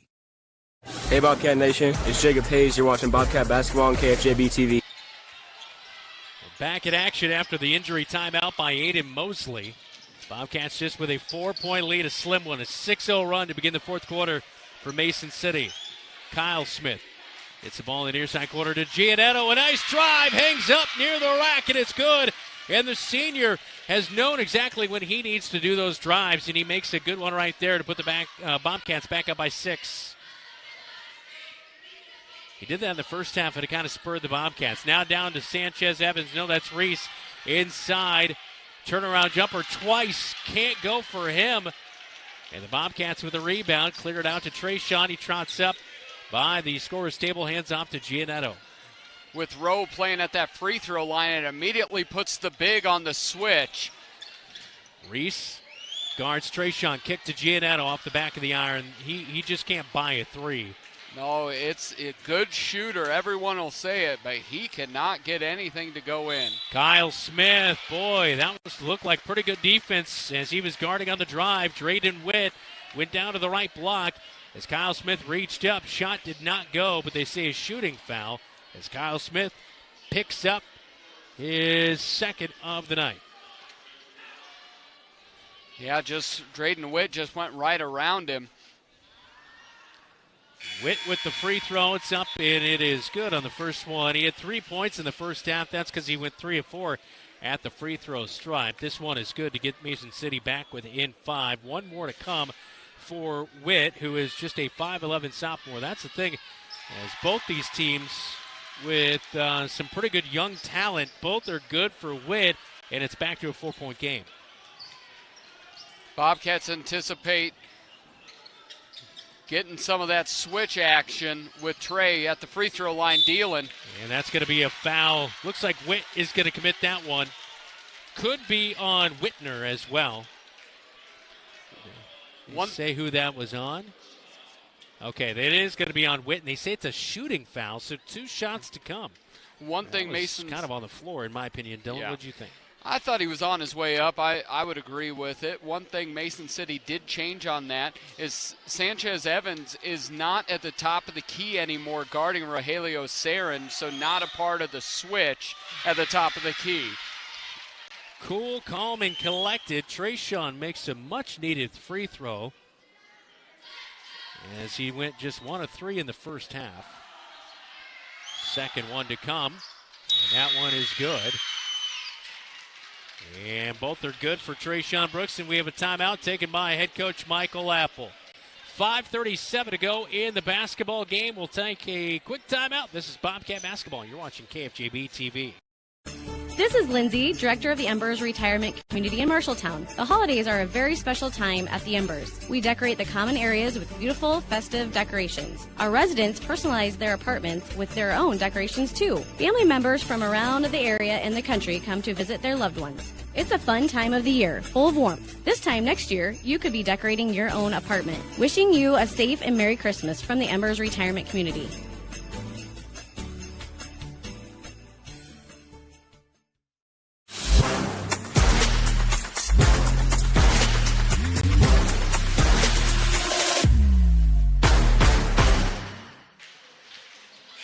Mason City Bobcats giving the Mason City Riverhawks, not the Bobcats, but the Bobcats getting a good test from the Riverhawks tonight on the road. I'm Brandon Lewis. Dylan Dell's alongside me on the Friday Showcase here on KFJB-TV. Well, Dylan, Bobcats, a couple made free throws right there by the senior Trayshawn Brooks. A couple of big ones. I think that's the thing to keep an eye on down the line, because whoever makes a lot of free throws down the line probably going to win this one in a tight one. Yeah, in the last couple years, Trey Brooks has stepped up at the free throw line many times and made big free throws. So this is not new territory for him. Feels good to have number 3 back on the court. 5.5 minutes to go, and Kyle Smith with an easy pick. He's going to try to take it all the way in, and a bump and a foul on Hobart. And a couple free throws coming Kyle Smith's way. Kyle Smith has those go-go gadget arms. There just seem to be, he's got that really long wingspan. Anticipated that well and was able to get the foul. Foul, not a shooting foul. So that one called on the floor. Trayshawn Brooks and Sanchez Evans going to pick up a foul. That should be his 3rd of the night as he bumped Trayshawn Brooks out at the left wing. Really skilled player, just does not have the foot quickness to be able to defend Trey Brooks out on the perimeter. Raelio Sarin open at the top of the key. Kyle Smith saves it from going out of bounds, but he did step out of bounds on the baseline. Back to the Riverhawks with 5:14 to go in the basketball game. Whitner gets the inbound. Aiden Mosley, the senior at 5'10", he is sitting on the sideline because looked like he rolled that ankle, and he's already got it iced up over there. Whitner takes a long-range 2. It slides off the left side of the iron, and Giannetto with the rebound with under 5 to go. Brings it up in front of the scorer's table, and head coach Michael Apple, Brynjar Brynjolfsson, assistant coach, barking out some play called. Backdoor cut up by Hobart. Great defense right there as Trayshawn Brooks was going to go in for an easy layup. That was a travel right there by Braden Miller. No call. Mason City will keep it after Miller almost traveled with it on the right wing. A tip out. Looked like Miller tipped that one out of bounds on the near side as he kind of volleyball spiked that one out, but they say it's last touch by the Bobcats. I think it was off of Trey. He was able to sky above him. One thing I will say about Mason City, not afraid to go on the ground. They've made some really good hustle plays. Last one by Miller. Yeah, Nick Trask has definitely got this team playing hard, despite their 0-3 record. Bobcats 0-4, looking to get their first victory of the season on the road in Mason City tonight. Hobart, free throw line, kicks out. Sanchez Evans, 3. Right wing is no good, but a rebound offensively off the glass and back in for 2 on the right block by Whitner. Whitner's up to 10 points after having a goose egg in the first half. Just too long and too strong, got it up off the glass. 57-53. Bobcats with the lead on the road. Giannetto with the ball out high, hands off to Trayshawn Brooks, slows it down. Raelio Sarin got the ball taken away by Whitner. Whitner inside, layup. Thought it was going to be strong, but Whitner enough to get it to go. You've got to be way stronger with the basketball than that. That is just a poor effort by the Bobcats. Trayshawn Brooks with the basketball on the right wing. Bobcats with just a 2-point lead now after that last bucket by Whitner. Kyle Smith crossover, drives in, kicks out. Raelio Sarin bumped by Sanchez Evans, his 4th. That was a great job by Rowe, just to not settle for the 3, but saw that Sanchez Evans did not come out with balance and just went right around him and got the hip check. So 2-point lead for the Bobcats with 3:16 to go in the game. Giannetto, baseline left side, inbounds. Trayshawn Brooks catches it up high. He'll go in, bumped, count the bucket, it's good for 2. And it puts the Bobcats back up by 4. Hobart with the foul, and Trayshawn with the and 1. And we've seen that, and it comes in the way the defense is set up on that inbounds play. And Trey just a little quick pop pass over the defender, and then all strength and skill gets him 3 points. Trayshawn with 5 points here in the 4th. Back up by 5 now after the 3-point play by Trayshawn Brooks. Guards on Whitner. Whitner drives and a little ticky-tack foul, they call it, on Trayshawn Brooks, sound high on the right wing. There's that inbounds play as we take a look on KFJB-TV. Just a great play against Hobart. Wherewithal on the inbounds pass as well, too. And Trey's just too good of a leaper for the smaller Hobart. Sanchez Evans gets the inbound pass, picks up his dribble, guarded by Rogelio Sarin, drops it in, right block to Whitner, guarded by Brooks. Now Sanchez Evans cuts in, got the feed, and boy, that's an answer back right there. Sanchez Evans, count the bucket, inside on the left block, and an and one. He's a load, man. He is wide, he is strong, but he's got that really good touch around the rim.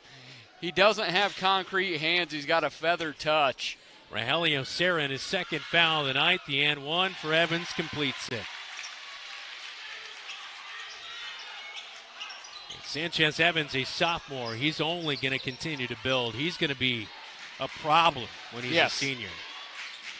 Rogelio Sarin, free throw line, guarded by Sanchez Evans. Bad pass to Kyle Smith, but he gathers it back in. Goes in. Pass behind the back to Rogelio, puts it in for two. No foul call, but a great pass at Rogelio. Now 9 in the game, completes it for the Cats, up by 4 on the road with 2:20 to go in the basketball game. Sanchez Evans goes in, shots no good, got beat out for the rebound as he tried to get it as Rogelio Sarin hit the deck on the shot. He might have rolled his ankle. Trayshawn Brooks will drive in, uses a glass, hangs on, can't get it to go. Rogelio Sarin tried for the rebound, couldn't get it. Breakaway down court, driving into pressure is Witt.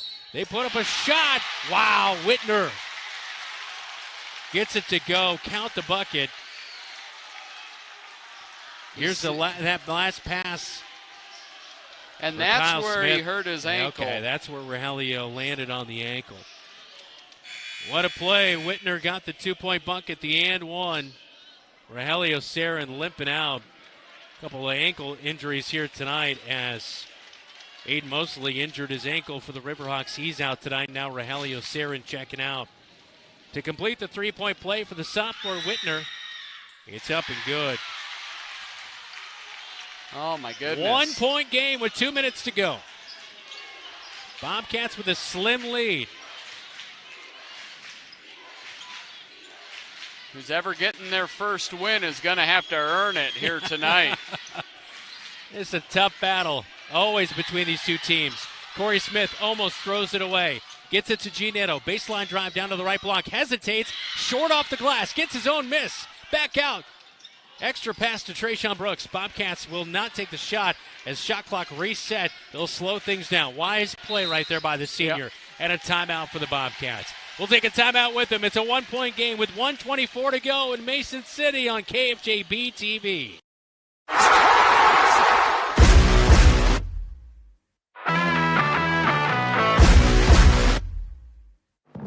Pushed out of the pocket. Barker is chasing him. Can he get to him? Wade throws late over the middle field. Is it picked? Do the Bobcats have it? Yeah, they do!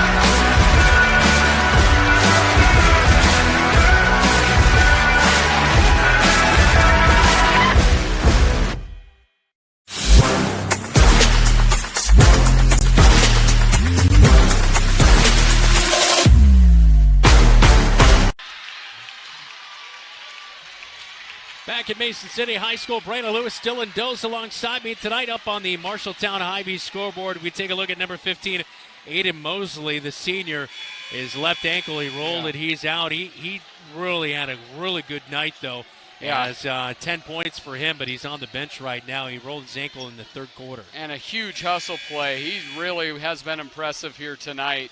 So is this Mason City Riverhawks team coming back from double digits. A true Conference of Champions matchup here tonight in the Iowa Alliance. 1:20 to go, 20 on the shot clock. Bobcats with it on the right side. Giannetto up high. Gets it over to the right wing to Trayshawn Brooks. High puts the basketball, gets a screen, a roll. He's trapped out high, dribbles past the pressure. Oh, Corey Smith got to go up. Foul. Boy, hitting the deck hard. Foul's going to be called on Drayden Witt. Corey should have just went up with it. He would have got fouled, and maybe it would have been a 3-point play, but nevertheless, the senior's going to line for 2 free throws. Corey has not shot the free throw very well this year, but he's not shot the ball really at all tonight either. No, Two-point bucket in the first quarter, and that's it. Until Rowe went out, he had not played much of that second half. Corey Smith rolls the ball, puts up the shot. It's good. Huge free throw right there for the senior, number 11 for the Bobcats, coming in just 17% at the free throw line, but improving on that on the young season. Cats up by 2.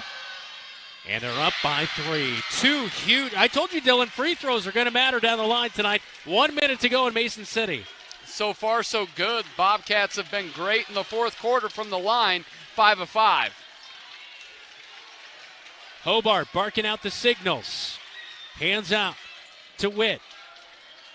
Whitner, long NBA 3, and we're tied at 64. You got to be kidding me. Holy buckets. Literally a bucket.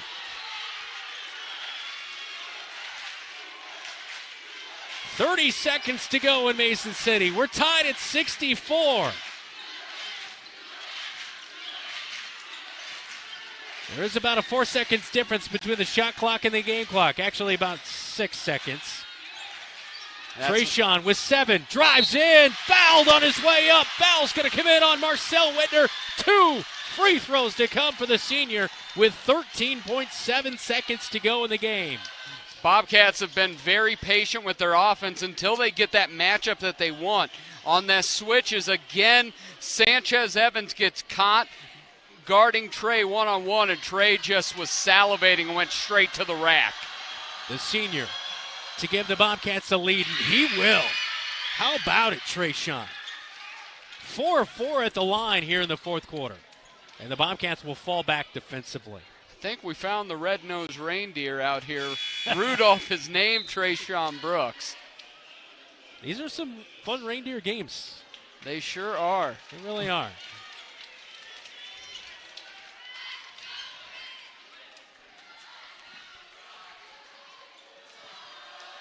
Second free throw to come. 71% free throw shooter from a year ago. No. That one will rattle out. Bobcats up by 1. Shot clock is off. 10 seconds to go. Timeout. Nick Trask. And Mason City. They'll have it with 9 seconds to go. What are you telling your team with the ball here?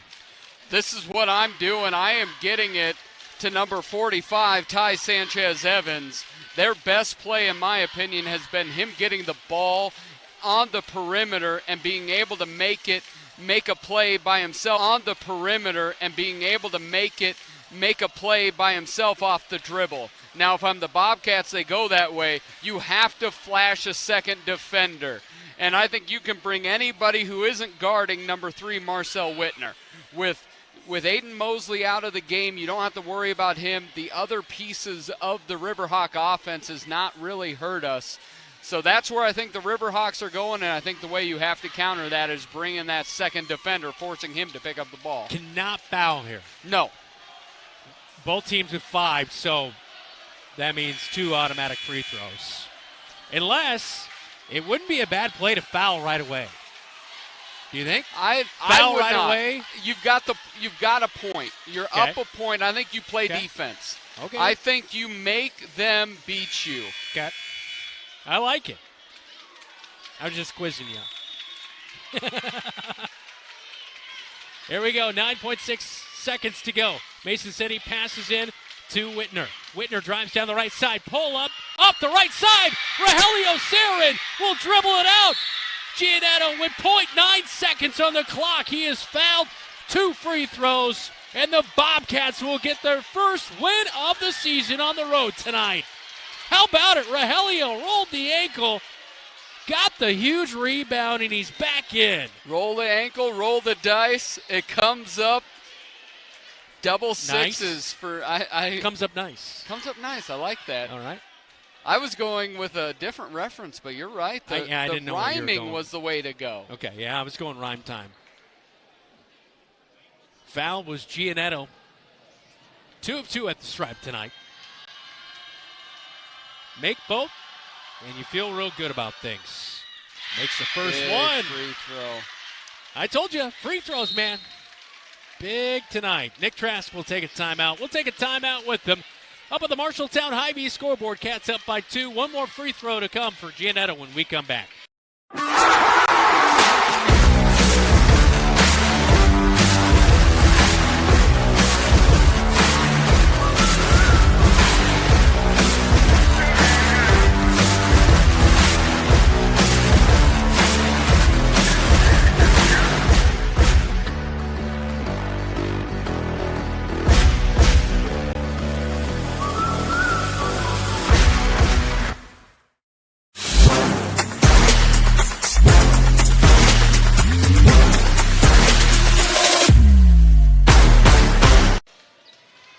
Welcome back to Mason City. Carter Giannetta, one more free throw to put the Bobcats up by 3 and hopefully seal the deal on the road to Mason City and get the Bobcats their first win of the season. Giannetta rolls the ball. Free throws up. Off. Giannetta rebound. Bobcats win it 66-64, and they're 1-4 on the season. What an absolutely phenomenal game tonight.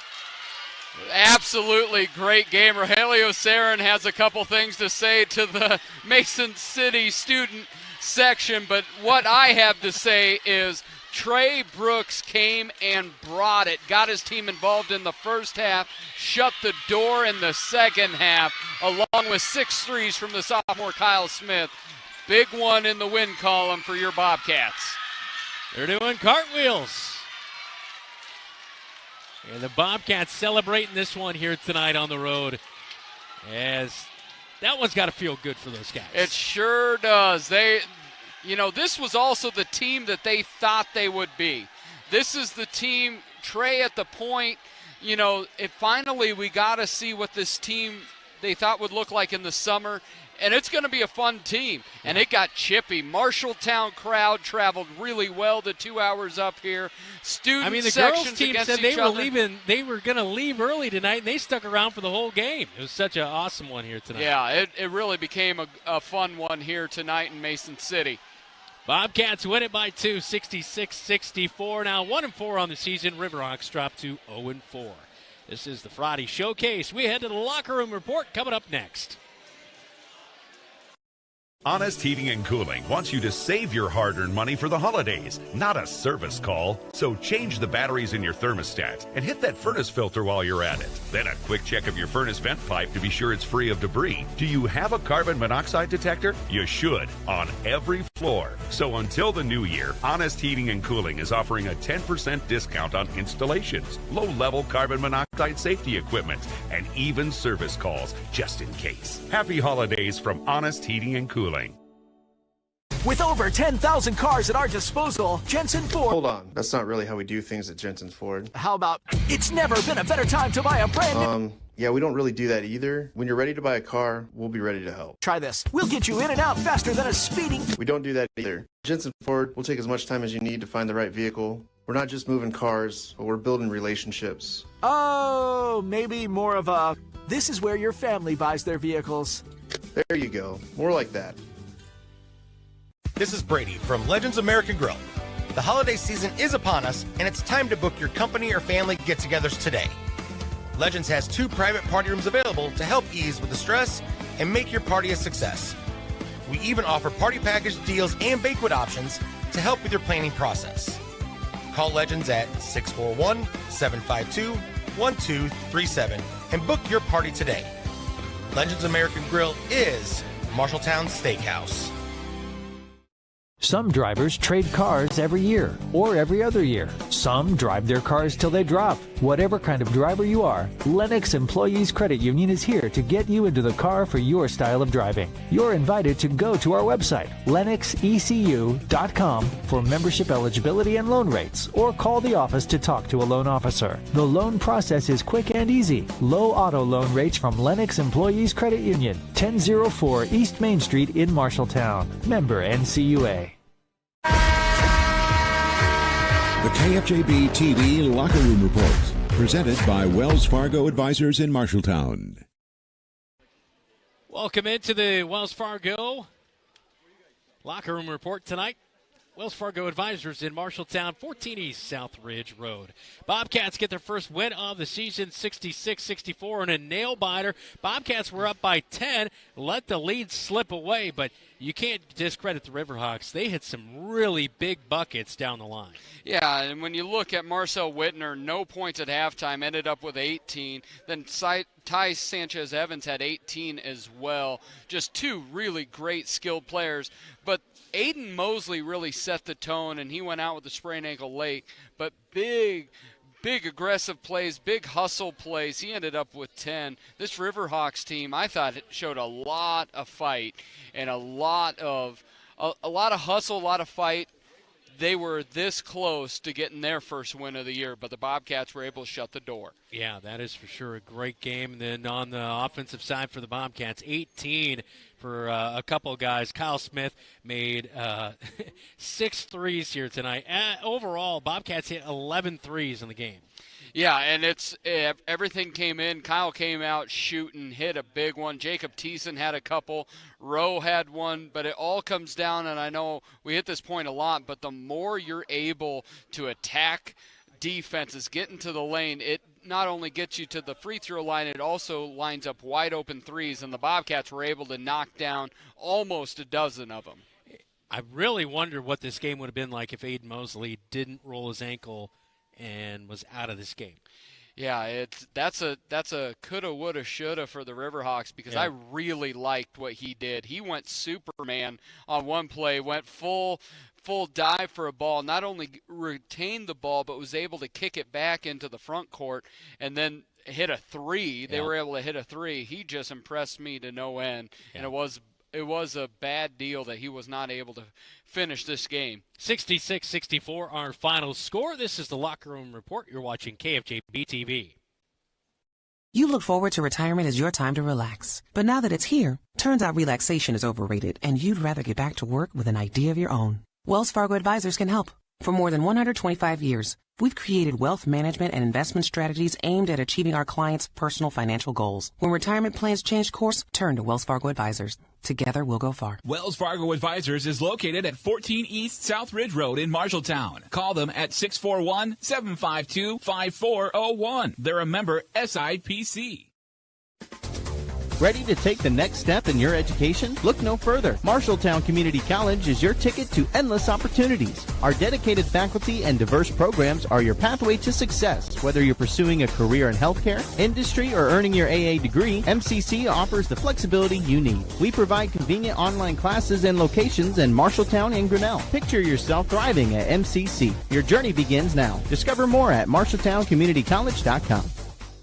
You'll find the perfect mattress for you at McGregor's Furniture and Mattress. You choose the firmness, comfort, and support level, all at a great price. McGregor's always has a great selection of sofas, recliners, dining room, and bedroom furniture to help you live and relax in comfort and style. Their staff will help you find just what you're looking for. McGregor's Furniture and Mattress, downtown Marshalltown, is open 7 days a week. They're proud to support Bobcat Athletics. Today's game on KFJB-TV is brought to you by McGregor's Furniture and Mattress. Quality furniture for every room in your home. Pence Appliance and TV. For sales and service of everything appliance, come see the Pence team. Wayward Social. The place for bowling, games, food, and more. Wells Fargo Advisors. Marshalltown. Sports Plus. Sports Medicine and Physical Therapy Center. SportsPlusTherapy.com.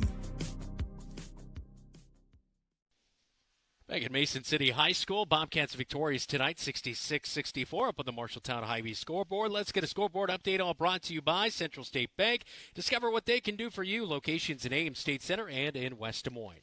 A big upset here. The champ goes down. Valley loses to Ankeny Centennial 53-45. Wow. Grundy Center was able to extend that lead after a close halftime. They ended up winning over South Hardin 65-52. Hoover's up on Lincoln 30-28 at the end of 3. Nevada beats West Marshall 63-47. Gladbrook Rhinebeck didn't have a whole lot of problems with AGWSR 65-20. Ankeny 58. St. Ames 42, and then Urbandale and Johnston got real close. Urbandale coming out 56-55. Really? Yep. Wow. So there you go. A lot of transfer portal not quite working out. Crazy things happening in the Metro. That is for sure. All right, time to name our Bobcat player of the game. All brought to you by Calvin Rocket Bar and Grill in Marshalltown. Visit Calvin Rocket pre or post game. Are you sure that's right? That is. I'm positive. Wow, that is. I'm more surprised by the Valley score, actually. Well, that too. I know Centennial's good, but yeah. Anyway, 18 points for Trayshawn Brooks. He's our player of the game tonight. Yeah, he's the player of the game. Yes, those 18 points are huge.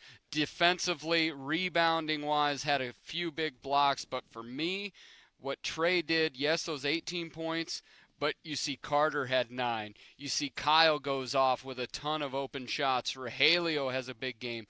All of that flows off of what Trey's able to do with the basketball in his hands. Yeah. And the world is right when number 3 is number 1, the point guard. So big job, great job by Trayshawn Brooks. Yeah, he is our player of the game. Again, all brought to you by Calvin Rocket Bar and Grill. They award a free handheld to the Bobcat player of the game. We'll talk with Coach Apple when we come back on our Laurel Diesel Services post-game interview right here on the Locker Room Report, all brought to you by Wells Fargo Advisors on KFJB-TV. Hey Bobcats, this is Garrett with Calvin Rocket. I'm happy to partner up with KFJB and continue the tradition of Bobcat Player of the Week.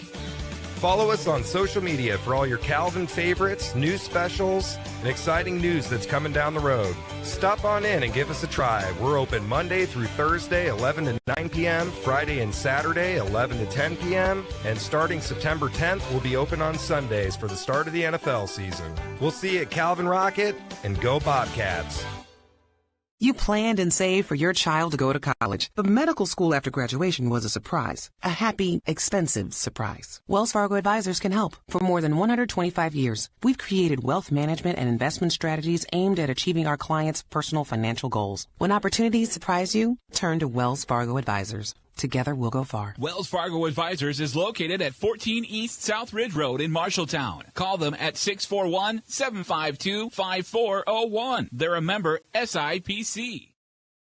You should never have to wait after ordering new appliances. At Penn's Appliance, you wouldn't. With an incredible selection in stock and ready to install today. Our friendly team is here to help you pick the perfect set to match your style. And let our professional technicians install and set up your new appliances, often delivering the very next day. Stop in today, see all the new features, and find your new look at Penn's Appliance. For sales and service of everything appliance, go see the Pence team. The KFJB-TV Locker Room Report, presented by Wells Fargo Advisors in Marshalltown. Back in at Mason City High School, our post-game chat with Coach Apple, all presented by Laurel Diesel Services, your locally owned qualified diesel mechanics. Coach, what an absolutely phenomenal basketball game tonight in Mason City, 66-64. Trayshawn Brooks, our player of the game tonight. Dylan and I just talked about it. He was a huge difference maker. When he is out there, he can get guys open, he can drive in. It just makes everybody feel real confident, and it just seemed like you guys were out there clicking offensively. Yeah, absolutely. He's a huge part of what we do, and being able to drive to the rim and be aggressive that way allows a lot of our guys to get open for open looks. And we got some really good shooters. When they're open, they're going to knock them down a lot of times. So just him being aggressive to the rim, him kind of being a guy that can control our offense. And man, he did a lot of great things for us tonight for just being his first week back. Yeah, you know, Marcel Whitner had 13 points per game coming in. He finishes with 18, but you held him scoreless there in the first, and then Ty Sanchez-Evans is a sophomore. He's kind of a problem out there in the paint. So give them all the credit, because you were up by 10 at one point in this game, and then they came back in it, but your team just was relentless here tonight. Yeah, it was a little bit of a game of runs. You know, I think they were up as much as maybe 7 to kind of start, and we battled back and then took the lead, and then they came back as well. You know, we're young and we're learning a little bit, but I felt like when we had that 10-point lead, we were letting it fly a little early. They were open looks, so those can kind of go either ways by really good shooters. But, you know, if we miss 2, 3 in a row, now we got to really settle down, get something really good, and something towards the rim. And we talk about Trey again. You're down 24-15, and it seemed like Trey kind of played a little bit different after that. Not so much in the scoring in the first half, but he was pushing the pace, defensive intensity. And really, you also saw Carter Giannetto, where the shot has not fallen all year, but you saw him take it to the rack a couple times. What can you say to Carter, or what do you say to Carter, who isn't shooting it the way he's accustomed to, but to still be productive here tonight with 9 points? You know, I think Carter has a good understanding of that he needs to continue to play hard, and there's more to it than you know, making shots. Obviously, that's frustrating for him, but you know, we're just being positive and encouraging him to continue to take good shots when he's open, and we know those will fall. He's a good shooter, so you know, continue to play hard and continue to be the leader that he is important for our team too.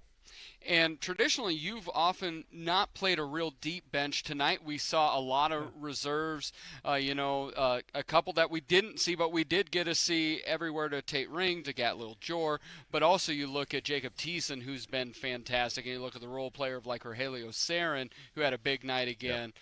What can you say about those group that may not always be the leading scorers but are a big part of what you do? Oh, they're huge. You know, you got to have role guys that are able to step up when we need them to, and JT did that. You know, he had a great first half for us and made some shots and he got it rolling there. And then, you know, just guys like Tate and G, you know, they're just showing it in practice with how their effort and understanding what to do in their roles. So the more they're able to do that, the more opportunities they'll get. Yeah, this one's got to be a big momentum or feeling morale booster for you guys. I know 0-4 wasn't great, but to come out and get the win, especially heading hour 45 up the road. It is. You know, I just liked where our guys' minds were. I liked their last couple practices we've had, just their mindset tonight and how we approached it. And, you know, we just kind of wanted them to have more confidence and play with confidence and take good shots, be good teammates, and just play hard. And if we felt like if we did that, we could win the game. And you know, we made it close there at the end, but we got it done. Hey, congrats on the victory tonight. Lincoln is on Tuesday night for the Bobcats back inside the Roundhouse. That's our post-game chat with Coach, all brought to you by Laurel Diesel Services. This is the Locker Room Report. You're watching KFJB-TV. When Mike Overton moved to Laurel, Iowa, he had a vision to have a diesel repair shop that would support his growing family and passion for working on diesel engines. Being part of the East Marshall community means ensuring that farmers, truck drivers, and businesses run smoothly. With a large building and state-of-the-art equipment, Laurel Diesel Services is always up for a challenge. When your farm trucks, semis, or other diesel equipment requires maintenance or the occasional repair, take it to Laurel Diesel Services. At Sports Plus Sports Medicine and Physical Therapy Center, we customize each patient's treatment plan to their individual needs. What does that mean? It means that not every back or knee problem is treated the same, and that your program will be unique and designed especially for your needs or problem. This improves how quickly you will return to work or sports. The Sports Plus staff is encouraging and takes pride in your successful recovery. This is just one more reason why champions choose Sports Plus Physical Therapy as their favorite place to rehabilitate and train. As you walk inside, you know right away the place for fun is Wayward Social. There's always plenty of bowling action, so plan for your next outing to include bowling at Wayward Social. Also, meet your friends for lunch, dinner, or your favorite beverages. You will also absolutely love their daily lunch specials, Monday through Friday, including endless pizza by the slice. You choose the toppings. Wayward Social is now open at 11:30 a.m., 7 days a week. Wayward Social on South 6th Street in Marshalltown. The KFJB-TV Locker Room Report, presented by Wells Fargo Advisors in Marshalltown. One final time from Mason City High School, 66-64 the final, as the Bobcats victorious on the road tonight. Ladies lost earlier, 44-10, but we loved how they came out and started the game against a really good girls team, top 10 in 4A. Well, Coach Murphy said it. He said defensively it was the best they've looked against them, and honestly, he said this is the best he's felt about his team leaving Mason City in a long time. You see all those state banners, and there's a good chance there'll be another one after this year. This is a good Mason City girls team. Yeah, that is for sure. Our next broadcast, a Super Tuesday from the Roundhouse, as that's coming up as the Lincoln Rail Splitters in town to take on the Bobcats. Coverage begins at 7:15. here on KFJB-TV. Thanks so much to our great crew. Jeff Brooks hanging out back at the radio studios. Our producer on site, Zach Tomish. Keith Stewart doing great work down low for us, as well as Jesse DeMeyer. For Dylan Does, I'm Brandon Lewis. Have a great rest of your Friday night. You've been watching Bobcat basketball right here on your home for the Cats, KFJB-TV. Today's game on KFJB-TV was brought to you by Assured Partners, Boy Scouts of America, Edward Jones, Agent Zach Wall, Embers Retirement Community, Honest Heating and Cooling, Jensen Ford, Legends American Grill, Lennox Employees Credit Union, Marshalltown Area Chamber, Marshalltown Community College, McGregor's Furniture and Mattress, Pence Appliance and TV, Wayward Social, Zeno's, Wandering Creek, Wells Fargo Advisors, Laurel Diesel Services, Calvin Rocket, your Marshalltown Hy-Vee, Central State Bank.